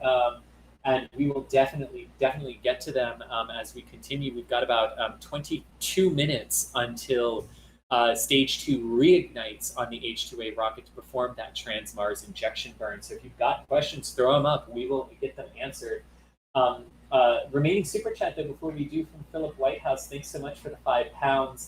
And it came with a message, thanks for the excellent stream and answers, and thank you very much for the support. It's our pleasure. It's our pleasure to bring this to you, especially the wonderfully historic nature of this launch, still ongoing, but very successful so far, of the first Emirati spacecraft to go to another planet, the Al-Amal probe, which translates to hope in the English language from the Arabic language. First time any Arab nation will send a craft to another planet. This is a hugely historic moment for the United Arab Emirates and Arab nations as well. And we are standing by, like I said, about 22 minutes from now, and we should have the reignition of that stage to send it on its way to Mars. But Ian, any questions that are that look interesting to you? Yep, so we have one here from Spatial Atlantis. I'm sure you'll love that name. Saying, how does the probe undergo a retrograde burn to orbit to enter Mars orbit, or does it use another method?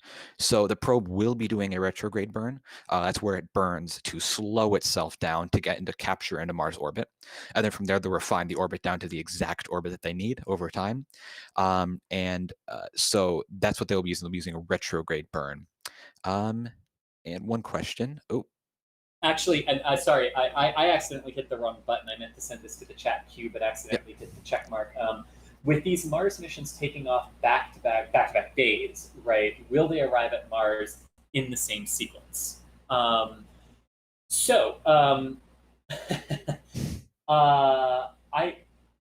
me if I'm wrong, Ian, but I do not believe we have seen a precise date for this mission's arrival aside from just February.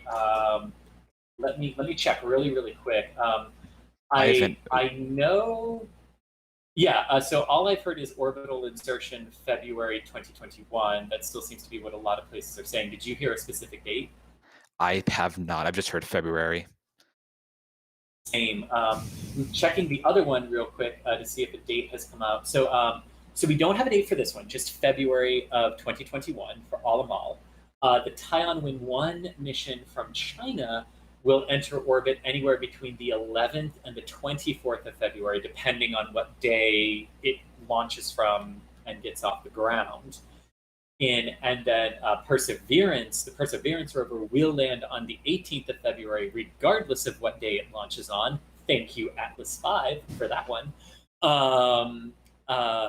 But no, so the answer is they do not necessarily arrive at Mars in the sequence that they launch. Some might pass each other because they're all going at different energies. And here's where we were talking about energy and velocity, right? And I was kind of half joking during the launch phase, because launch is all about increasing your velocity, that the whole mission is about velocity. And it really, truly is.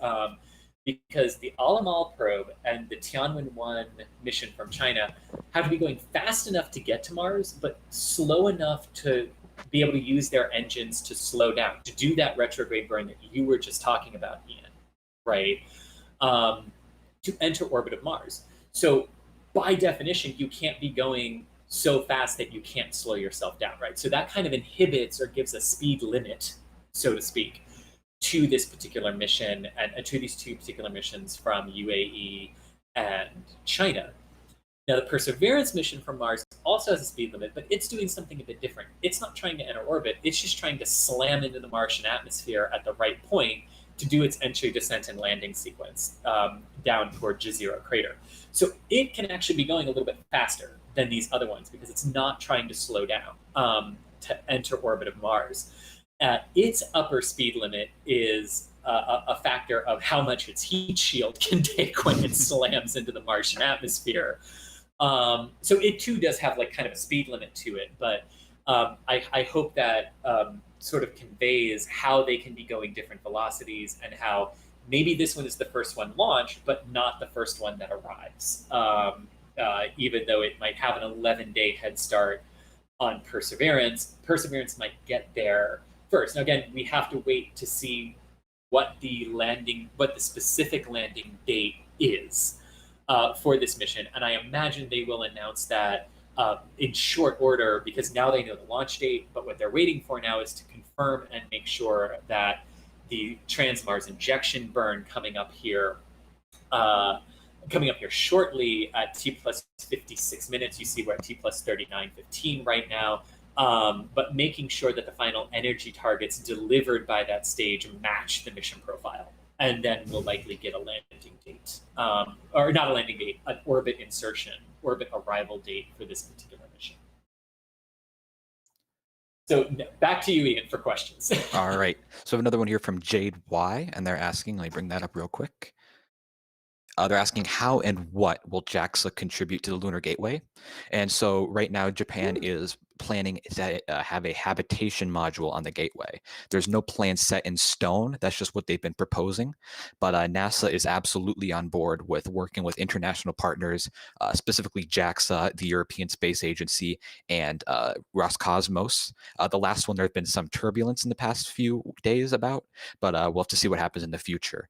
But so yeah, JAXA, the Japanese space agency, they're currently planning to have a module on the gateway. Let's see.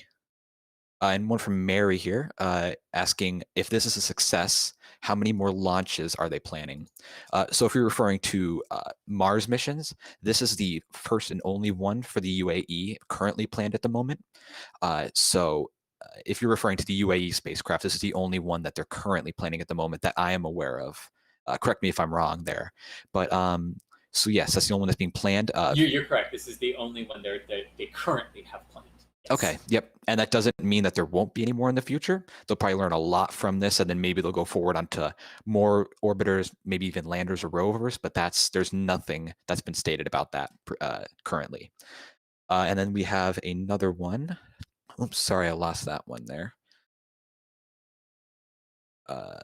Sorry about that. Oh, and here it is from Adarsh, and they're asking, how will NASA's Perseverance rover land on Mars? Will it be by parachutes or propulsive landing?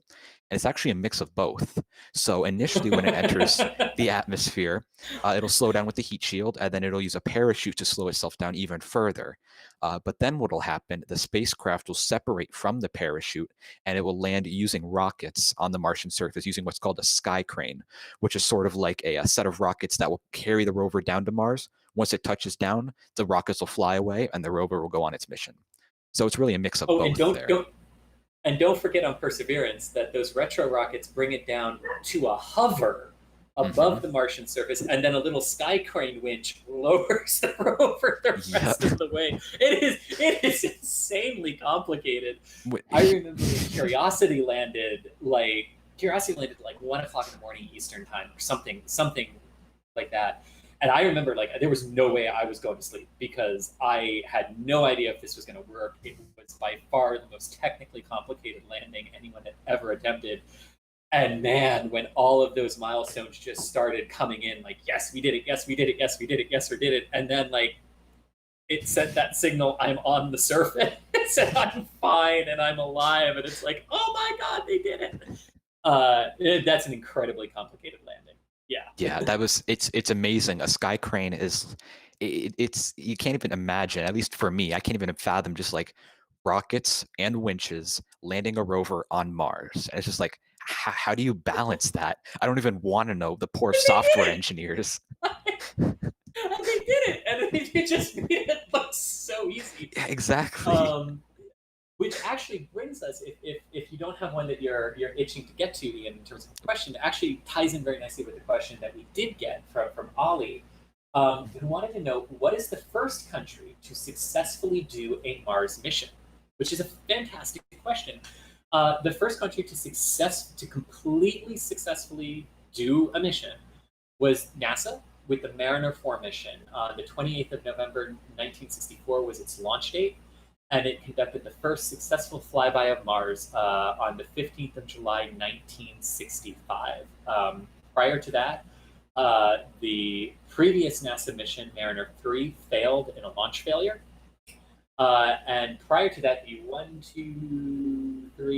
5 Soviet attempts to go to Mars landed in, all but one ended in a launch failure, and the one that actually succeeded lost communications due to a spacecraft failure prior to flyby. So the US was the first nation to actually succeed in performing a Mars mission. And we have another.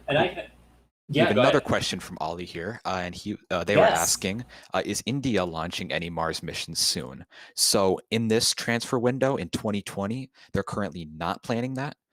They do currently have, I believe it's the Mars Orbiter mission around Mars. Is there a second one, or is it only MOM? There is, yes, there is actually. Their next mission to Mars is actually Mars Orbiter Mission 2, MOM2.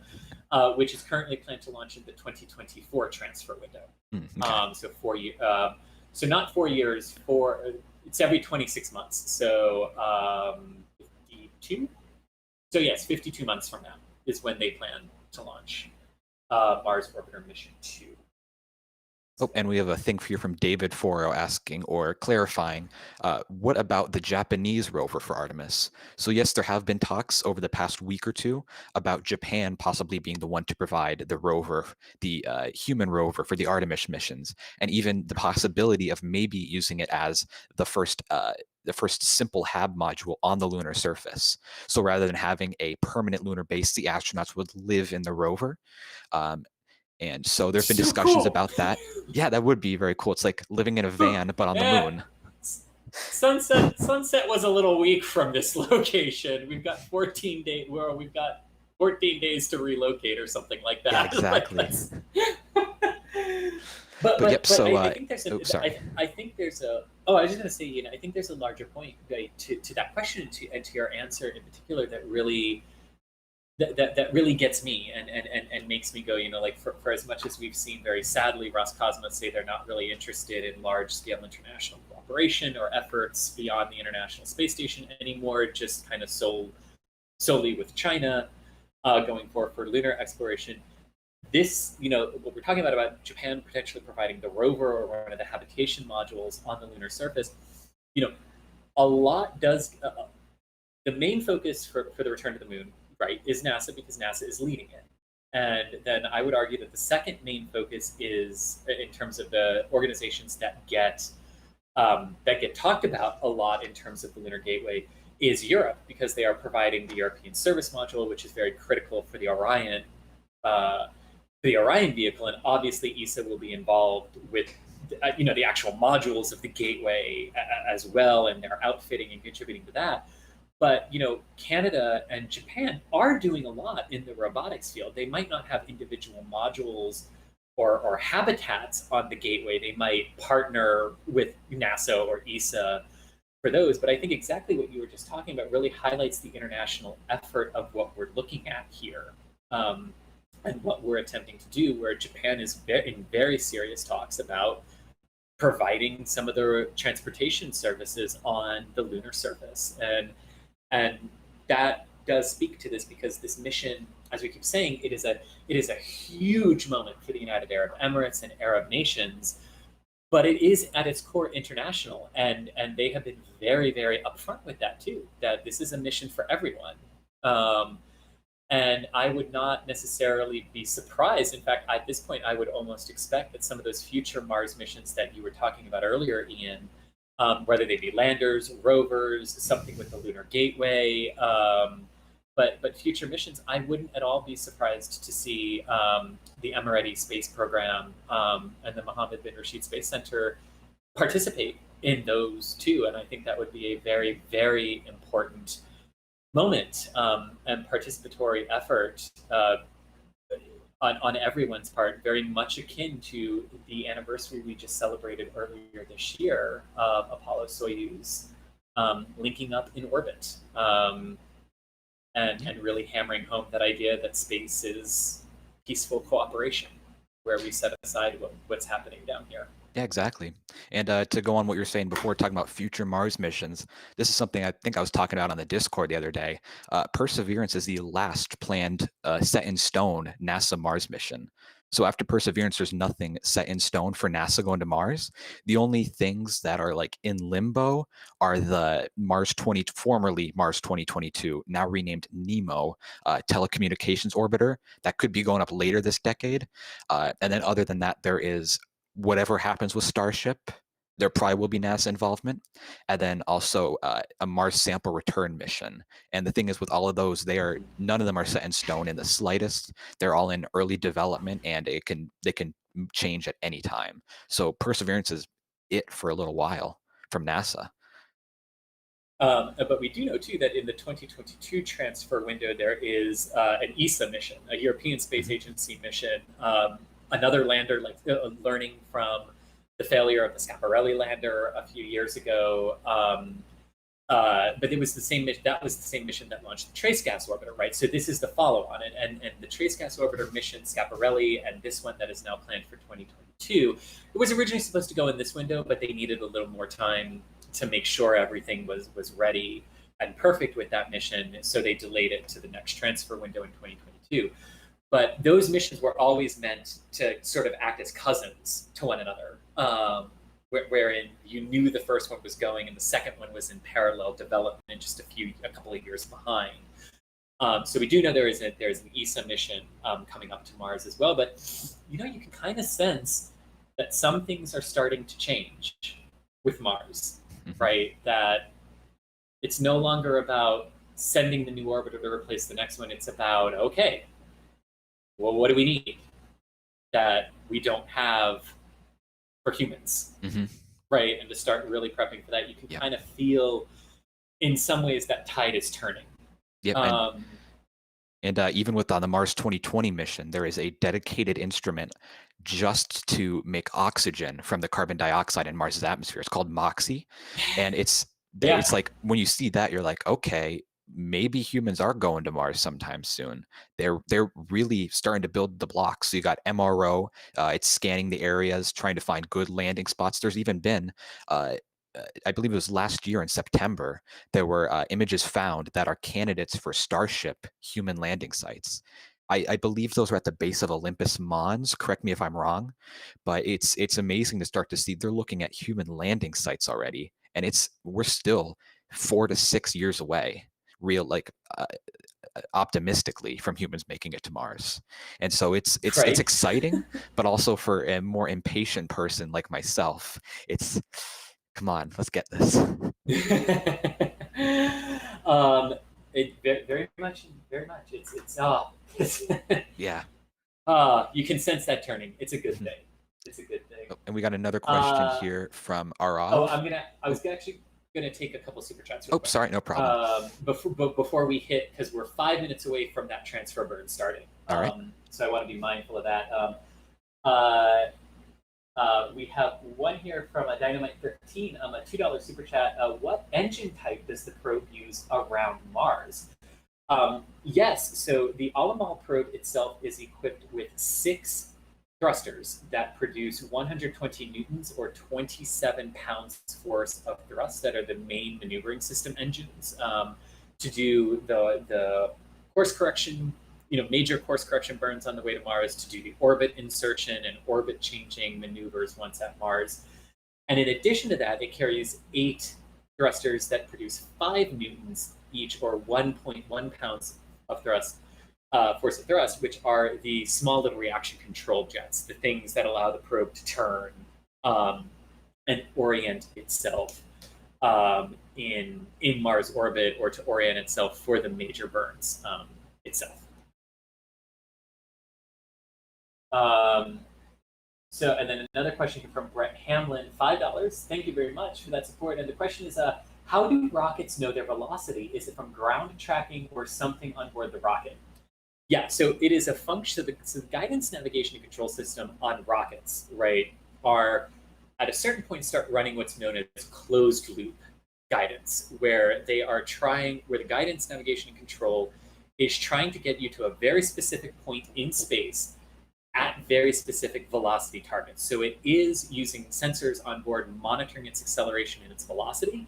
It also knows the overall mass of the vehicle from parameters that are fed in ahead of time that allow it to sort of track the thrust to weight ratio and the mass of the vehicle as the mass goes down, as the propellants are depleted on board. It's a rather complicated function. Most rockets in the world use some form of powered explicit guidance for their closed loop system, which was originally developed for the space shuttle program and has now really proliferated across the entire industry. But basically, yeah, they know that all of these parameters are all fed into them, and they're monitoring these various things through sensors that are on board to sort of gauge how they're doing, and is the program and the software following the predicted guidance path.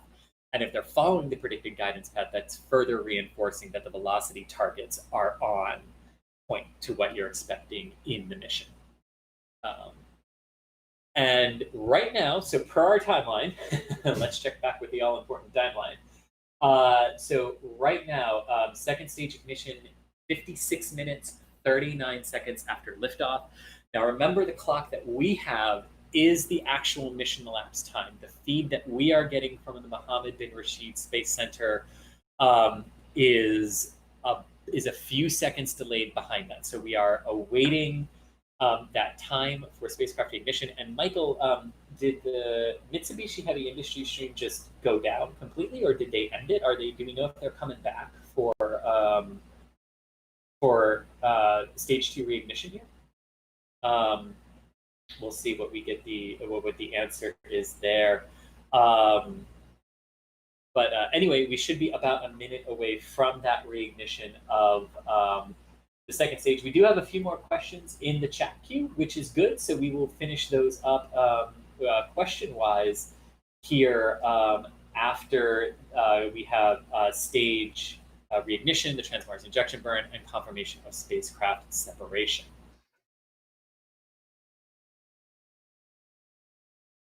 All right, so second stage reignition. So second stage ignition has occurred according to some of the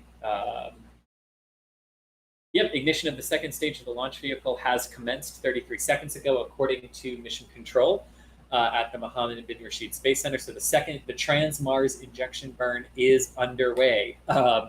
This is a critical 4-minute burn of the second stage that will accelerate the combined craft to Earth escape trajectory, and will put it on its final trajectory outbound to Mars. This burn will increase the velocity to get it outside, to get it to a velocity that it can escape away from Earth's gravity and be at a very specific orientation and target to intercept Mars in February.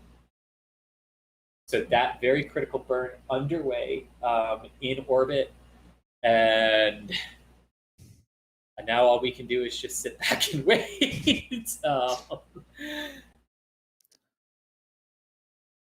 Gotcha. So yes, the Mitsubishi Heavy Industries stream does not appear to have come back to cover this rather critical portion of the flight. And this is the best feed that is out there actually of the launch. So you can see the teams monitoring the spacecraft. Different members of the team are doing different things, but you can see monitoring of the overall trajectory and the velocity increases. And it looks like we've just had shutdown there. Oh. All right, spacecraft separation has been confirmed. So that. Oh, oops. Okay. Okay, shutdown. Okay, shutdown of the second stage shutdown has been confirmed from this mission. So we're standing by now for spacecraft separation, which means they're So standing by now for spacecraft separation, which we would. All right, and Michael is telling us on the back end that we have confirmation of spacecraft separation. I am seeing that confirmation too on other feeds. And what that means is we have witnessed a successful launch of the first Arab Nation mission to another planet. Al-Amal is on its way to Mars. We're not stopping yet. We have two very critical things that we are now waiting for.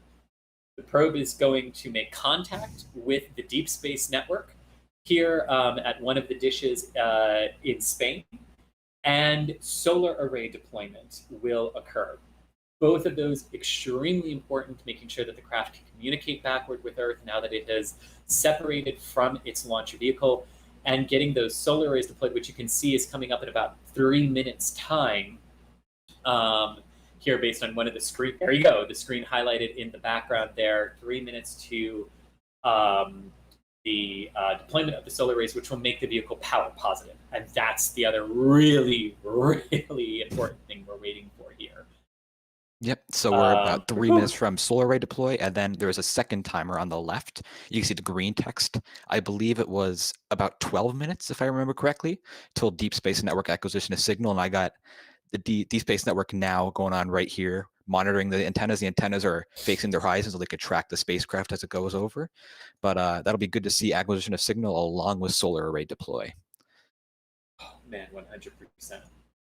What is a little bit noteworthy here, they were earlier than the published timeline that they put out for what this mission would be. They said spacecraft separation an hour and 1 minute after liftoff. We are just now in 12 seconds reaching the hour after liftoff point. So something wasn't quite right on some of those on some of those pre-flight lists that Mitsubishi Heavy Industries put out. This is Michael on the back end.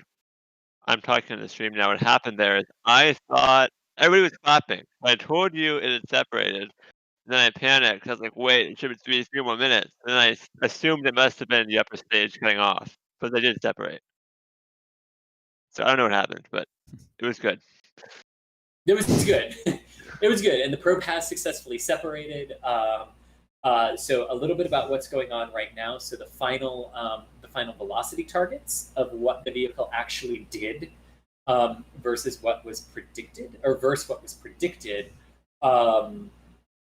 those calculations are now ongoing, so that a very accurate assessment of the orbit that they are in around the sun to intercept Mars can be known. That's going to come in to play with all of these course correction maneuvers and minor maneuvers they're going to have to make as they continue onward to Mars.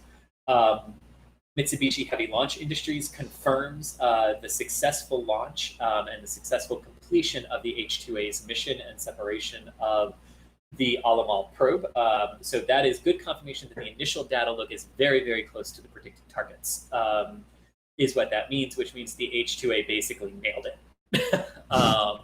In getting Al-Amal into the precise trajectory and at and within a velocity range needed for this particular mission. So what we are waiting for now, and we're going to go back to your questions here momentarily, but what we're really waiting for right now is confirmation of or watching to see if they get confirmation of solar panel deployment, which will be the big thing, which should be happening right about now-ish. So we'll be standing by to see what we get. And just quickly, we get from that. The difference in timing was due to the launch day slip. The launch day slip. There we go. And solar panel deployment confirmed from Mission Control. The exact message was solar panels of the Hope probe have been deployed. These panels would charge the onboard batteries of the spacecraft. So solar panel deployment has been confirmed. What does that say? Hope something TX? Let me bring that up. Radio TX. Radio telemetry? TX. Okay. Telemetry, maybe?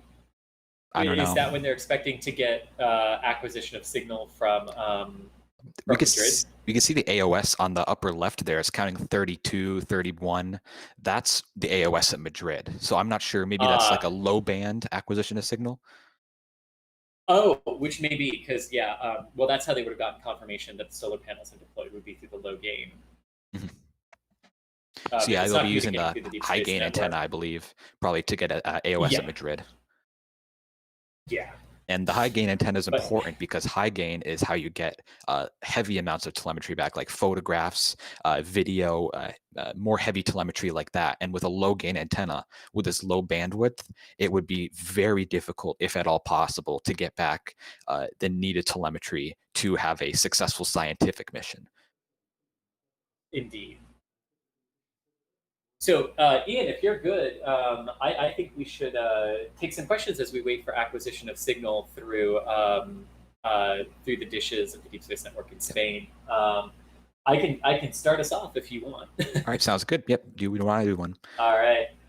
Okay, so we have a question here. So this was back before the rocket launched. So all of those umbilical arms that you saw stretching outward from the tower to the rocket, right? The question is, are the umbilicals held on only by friction? Do they use explosives or some kind of extravagant mechanical means to release? Can you describe part of the method there?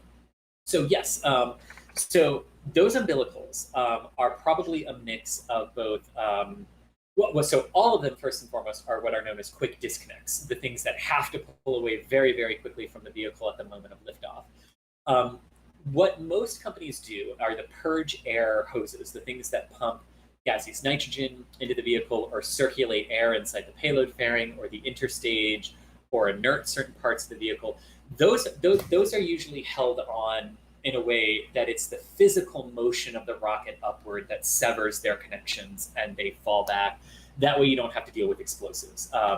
Most of them use those kinds of quick disconnects. The fuel lines, on the other hand, which have to really be firmly secured, a lot of those upper stage fuel lines do have some minor explosive charges or bolt severs or mechanical equipment. No, the mechanical equipment that would shear the bolts off as those things pull away. But those are the two general kind of mechanisms for the quick disconnects and releases that happen at T0 in the moment of liftoff for the rocket.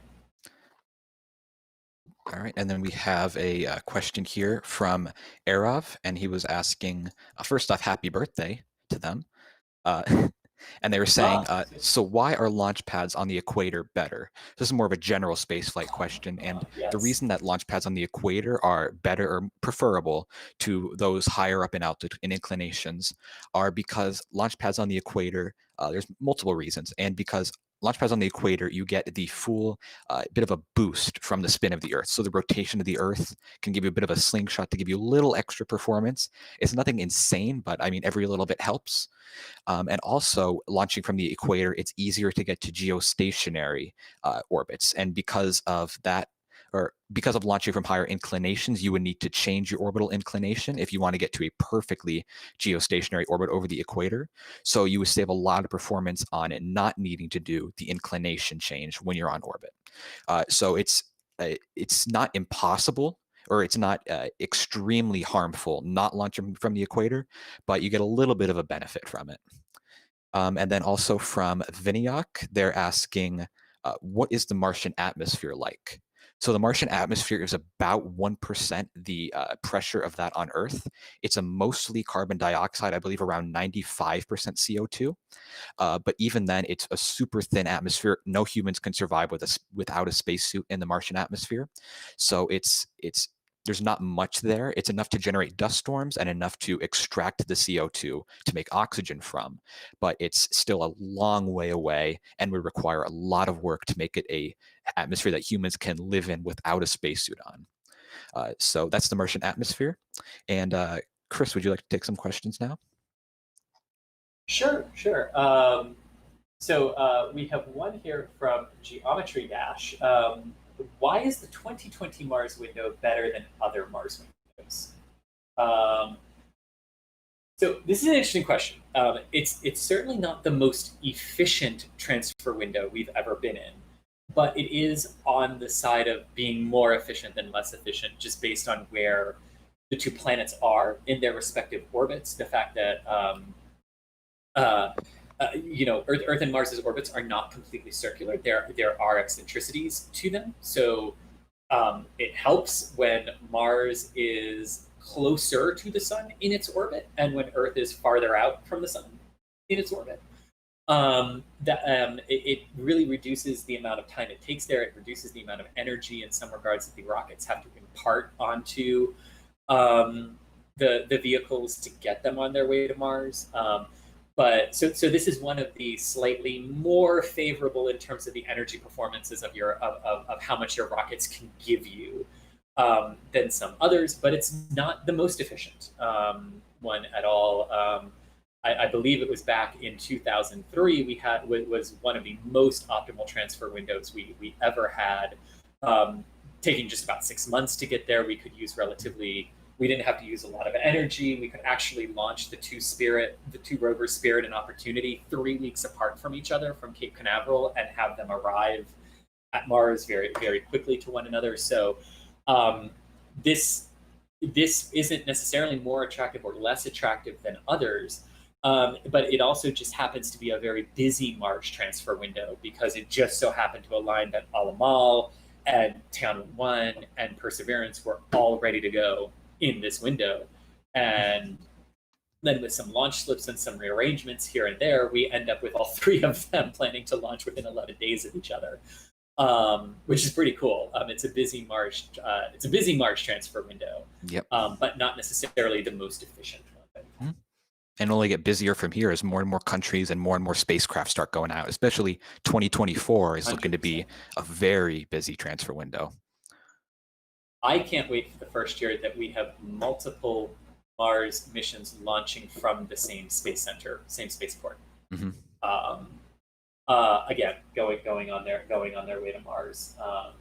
Yep. One other question here, again, it kind of relates to the question you took earlier, Ian, at least in my mind, about launching areas and launch pads, comes from a Cliff, who wants to know, is it possible for the United Arab Emirates to build their own launch site? It definitely would be possible. Nothing would necessarily hold them back from doing that. I would personally argue, though, that there's no real way to do that within the boundaries of the UAE. They would most likely have to go elsewhere and contract and partner with another country to build their launch site at a more favorable area. A comparison, although not a perfect comparison to this, would be the European Space Agency building their launch site not within Europe, but at Kourou in French Guiana in South America. Now, I say not a direct comparison, because French Guiana isn't necessarily completely independent of Europe, both in former status, really in former status there. But so it was kind of like one of those former colonies when you already had a bit of control over and a bit of relationship over that you could go and build your launch site there. The UAE would really have to contract and work that out with another country. And I say that not just because of the space limitations in the United Arab Emirates itself, but its location, and not necessarily its geopolitical location in the Middle East, but more so its location that just doesn't really permit a lot of usable launch spaces without instant overflight of other countries. Not impossible, they could certainly do it, but I think the bigger question that they would be asking themselves, and that they have been asking themselves, is what benefit would that bring versus contracting with other companies that already have. Sorry to interrupt you, Chris, but yeah, we've had AOS at Madrid. Yes! So they're tracking it now AOS from at Madrid. See downlink there on the DSN now. They're tracking it on 2 antennas. Yes. Oh, and they're clapping in the control center. This is awesome. Beautiful. This is awesome. I love this. This is awesome.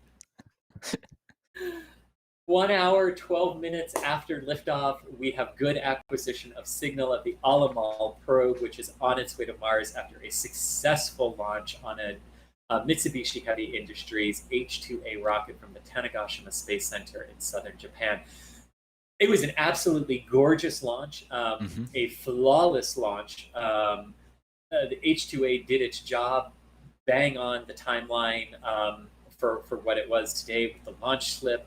Absolutely incredible performance across the board. I think really, before we get to the final round of questions here, I think really the only thing left to say about the launch itself is major congratulations to the United Arab Emirates, Mohammed bin Rashid Space Center, to all the Arab nations of the world watching this mission.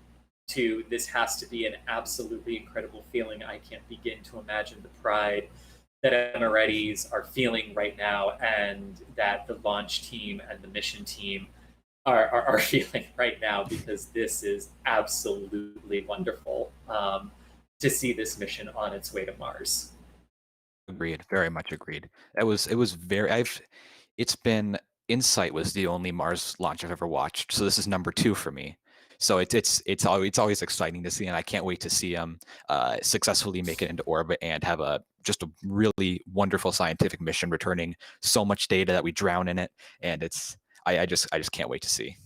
All subsystems. 100%. I mean, it's one thing to watch something leave the planet. It's another thing to watch something leave the planet EPS. for another planet.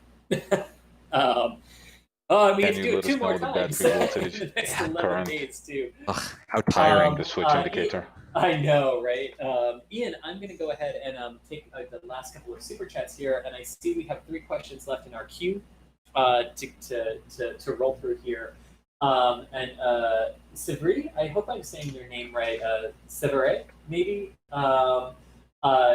20 NKO. Thank you so much for that and for that support. We really appreciate it. And it came with a question of why liquid hydrogen as fuel. I mean, liquid hydrogen and liquid oxygen are very efficient fuel mixtures, especially when you have long coast missions.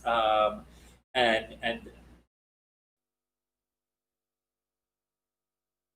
My Oasis is connected, but yeah, I can't see telemetry.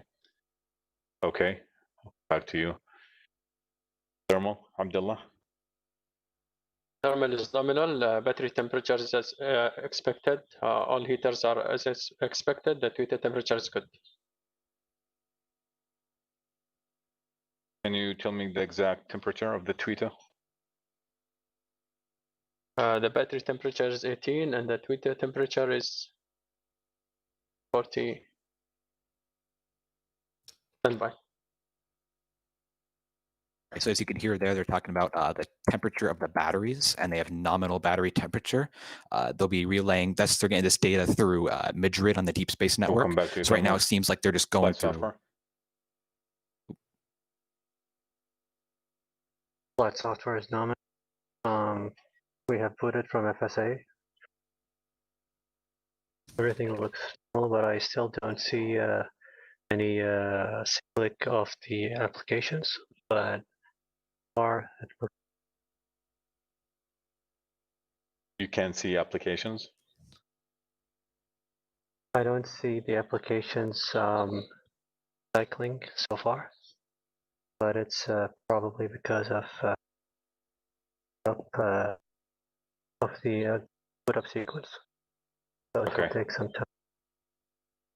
Copy. Applications being your communication is disconnecting a lot for some reason, but I think I got most of that. CDH.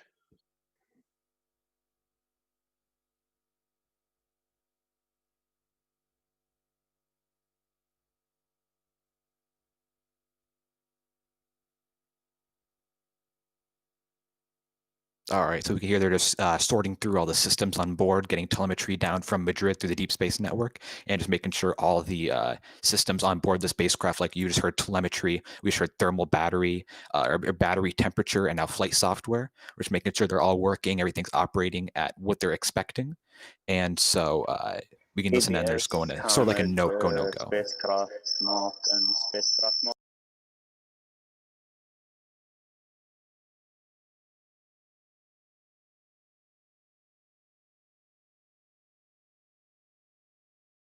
on the solar panel -X wing. So it shows that it's not deployed.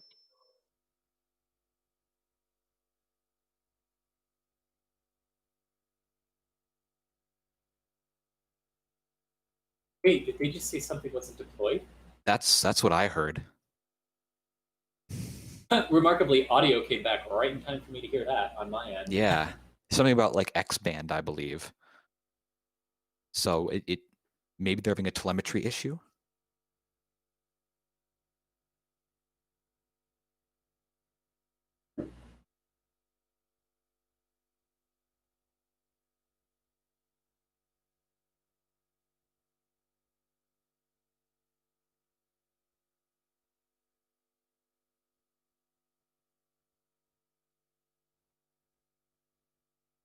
Oh.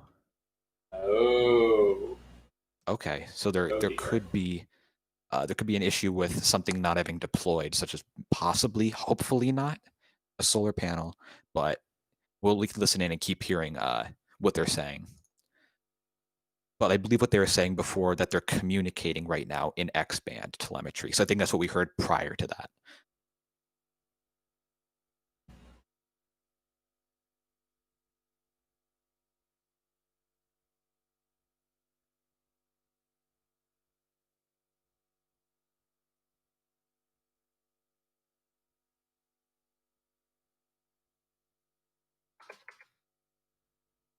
Mark, And while we're waiting, I see. Repeat what you were saying. APS, we saw that the -X wing is not yet deployed. APS, if you don't mind changing the room, it's really echoey and we cannot hear you loud and clear. I'll come back to you. CDH. CDH is up and running. Everything looks green and perfect. The avionic boot configuration is as expected. Flight software boot source is FSA. All the voltage and currents in the unit are as expected. Copy. ADC. DC has lock on stat trackers. Body weights are a little bit high, but they're expected. 0.6 degrees per second, and we're not still seeing any Cartan sensor values at the moment. Copy. Prop. Negative bad. Still don't know. For now, it looks like not deployed. Propulsion. Prop is nominal. All temperatures and pressures are as expected. The latch valve 2 status is open as expected. RCS cat bits are warming up, and in a few minutes, in around 3 to 5 minutes, we will be commissioning the air reaction control thrusters to detumble. Copy.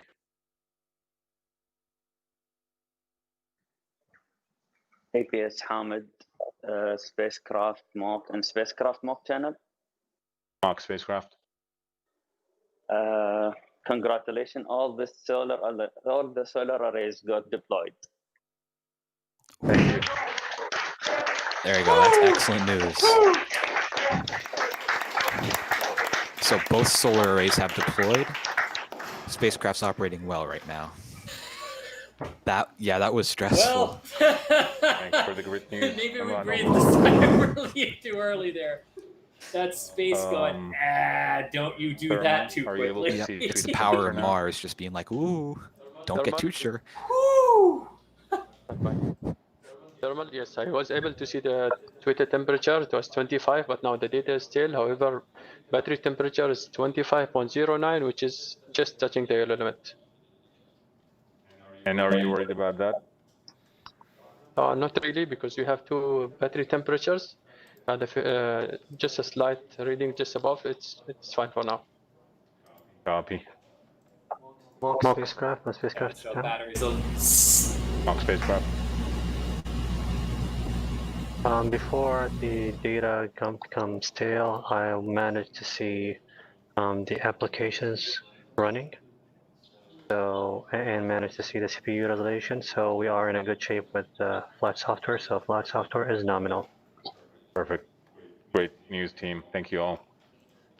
MOX spacecraft, we're seeing course answer values. Thank you.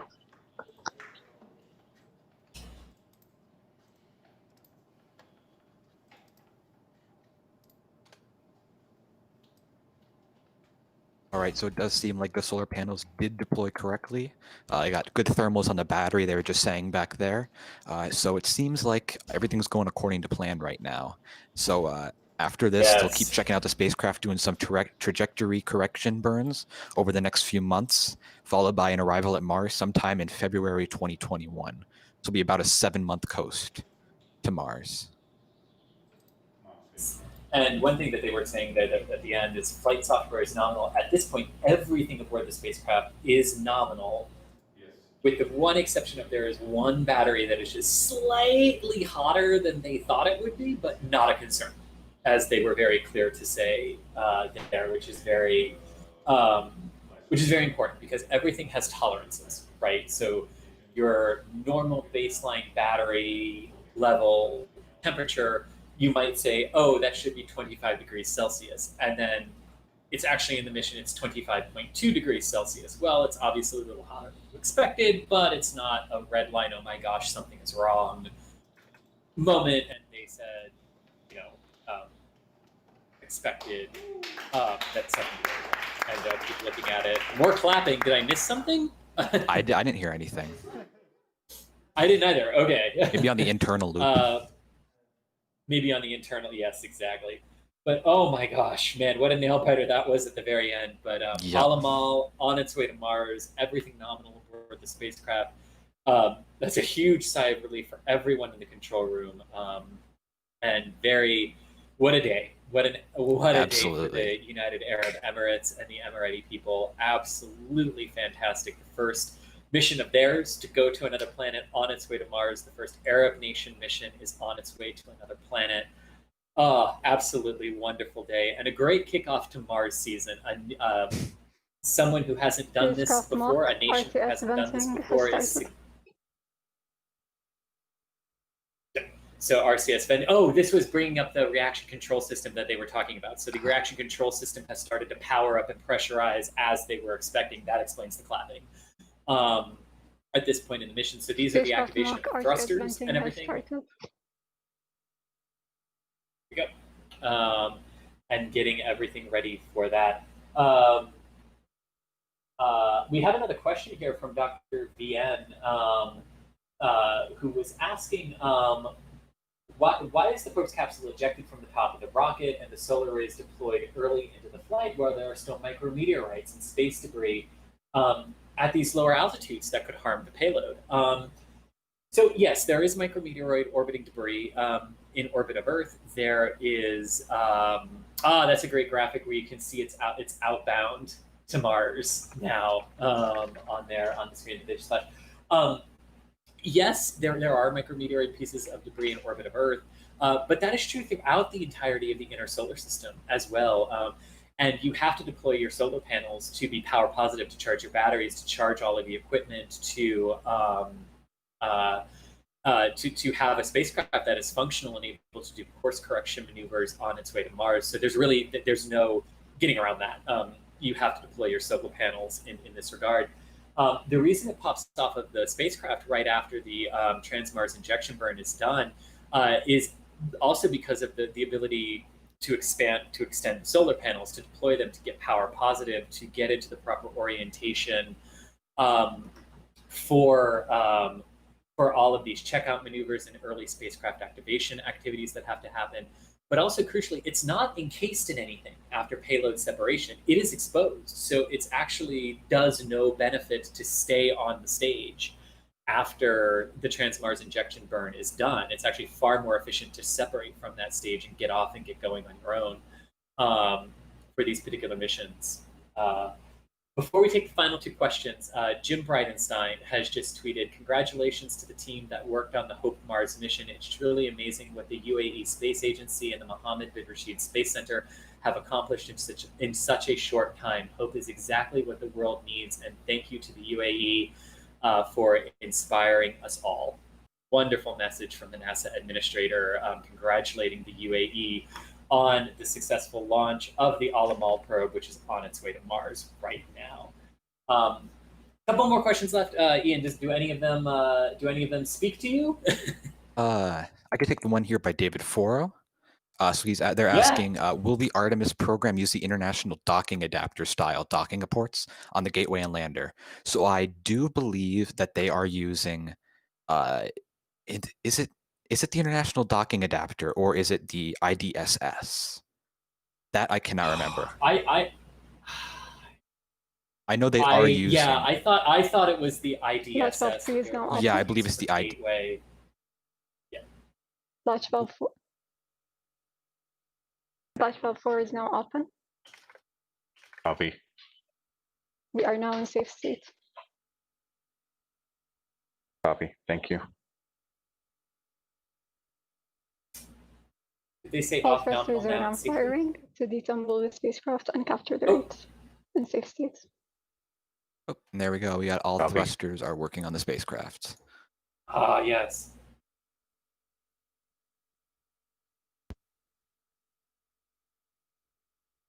Yay.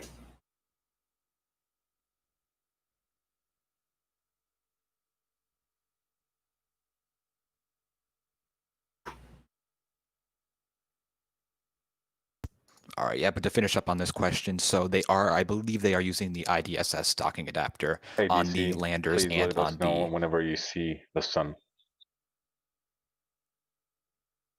and on the HAB module. Oh, that's an awesome Also, statement. can I Please let hold us know when this you've seen the briefing? sun. لو سمحتوا جماعة الخير, if you guys just make some distance between each other. Oh, and they're going to do a press تباعد conference جماعة now, الخير, looks الله like. يحفظكم, They're going to تباعد do a بس. press conference. Really quick, the final question that we had in our queue: why is SpaceX the only ones that have cameras on board their vehicles? They are not. ULA has them. Most rockets have onboard cameras, just used for engineering, not live telemetry, downlinks to the ground. I think onboard rocket camera should always be thought of as, oh, cool, we get to see it, not something that we should necessarily expect on missions. There is apparently a briefing that is coming up. We can certainly see what they have to say about the initial moments of the mission. Here, but I will throw it to you, Ian, and to Michael too. Do we want to stay live and see potentially what that is? I don't know also when it's going to happen. It seemed like it was going to be very soon, but then they cut away from it pretty quick. We can also wrap up our coverage and direct people to the press conference, since we would just be really sitting here listening to what they're saying anyway, like everyone else. Cool. I think that's a good idea. Do you concur, Ian? Yep, I concur, yep. All right, awesome. To everyone who has been watching here today, to everyone who supported us through Super Chats and new channel memberships, to all of our channel members, thank you so much for the continued support you offer to NASA Spaceflight. It is our passion to bring all of these things to you, all of these major events from around the world, and answer all of the questions that you have for us. It's our privilege to do so. And it's that support that really helps us invest in the people and in the technology that we need to do that. Thank you very much for all of that. What we have witnessed, I know I've said this before and I'm a broken record, was a wonderfully historic launch for the United Arab Emirates, sending their first interplanetary craft on its way to Mars, the first ever interplanetary mission from any Arab nation.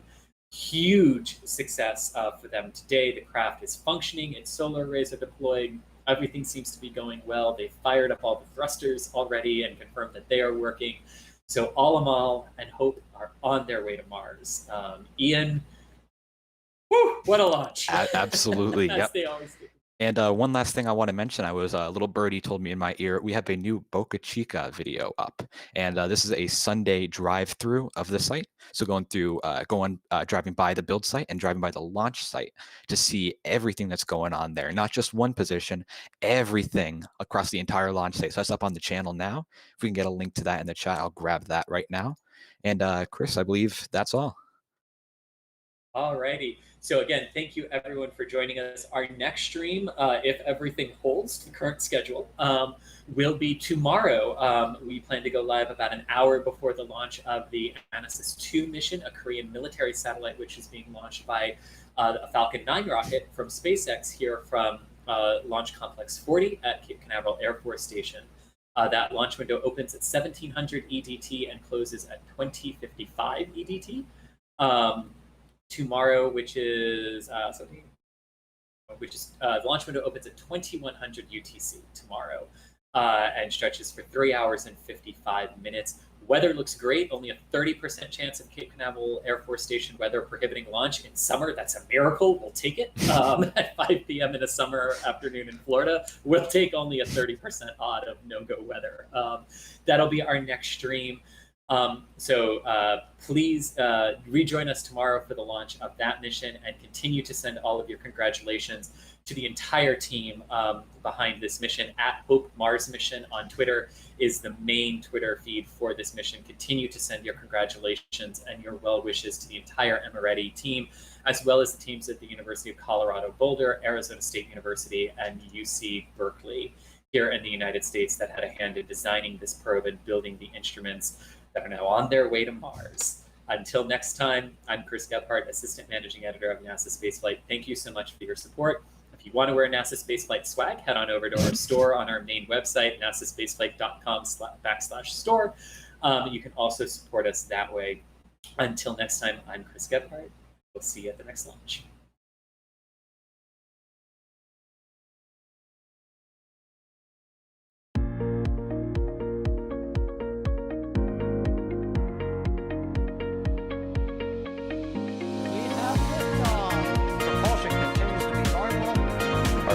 Chamber pressure looks good. Following up. Roger, roll with planet.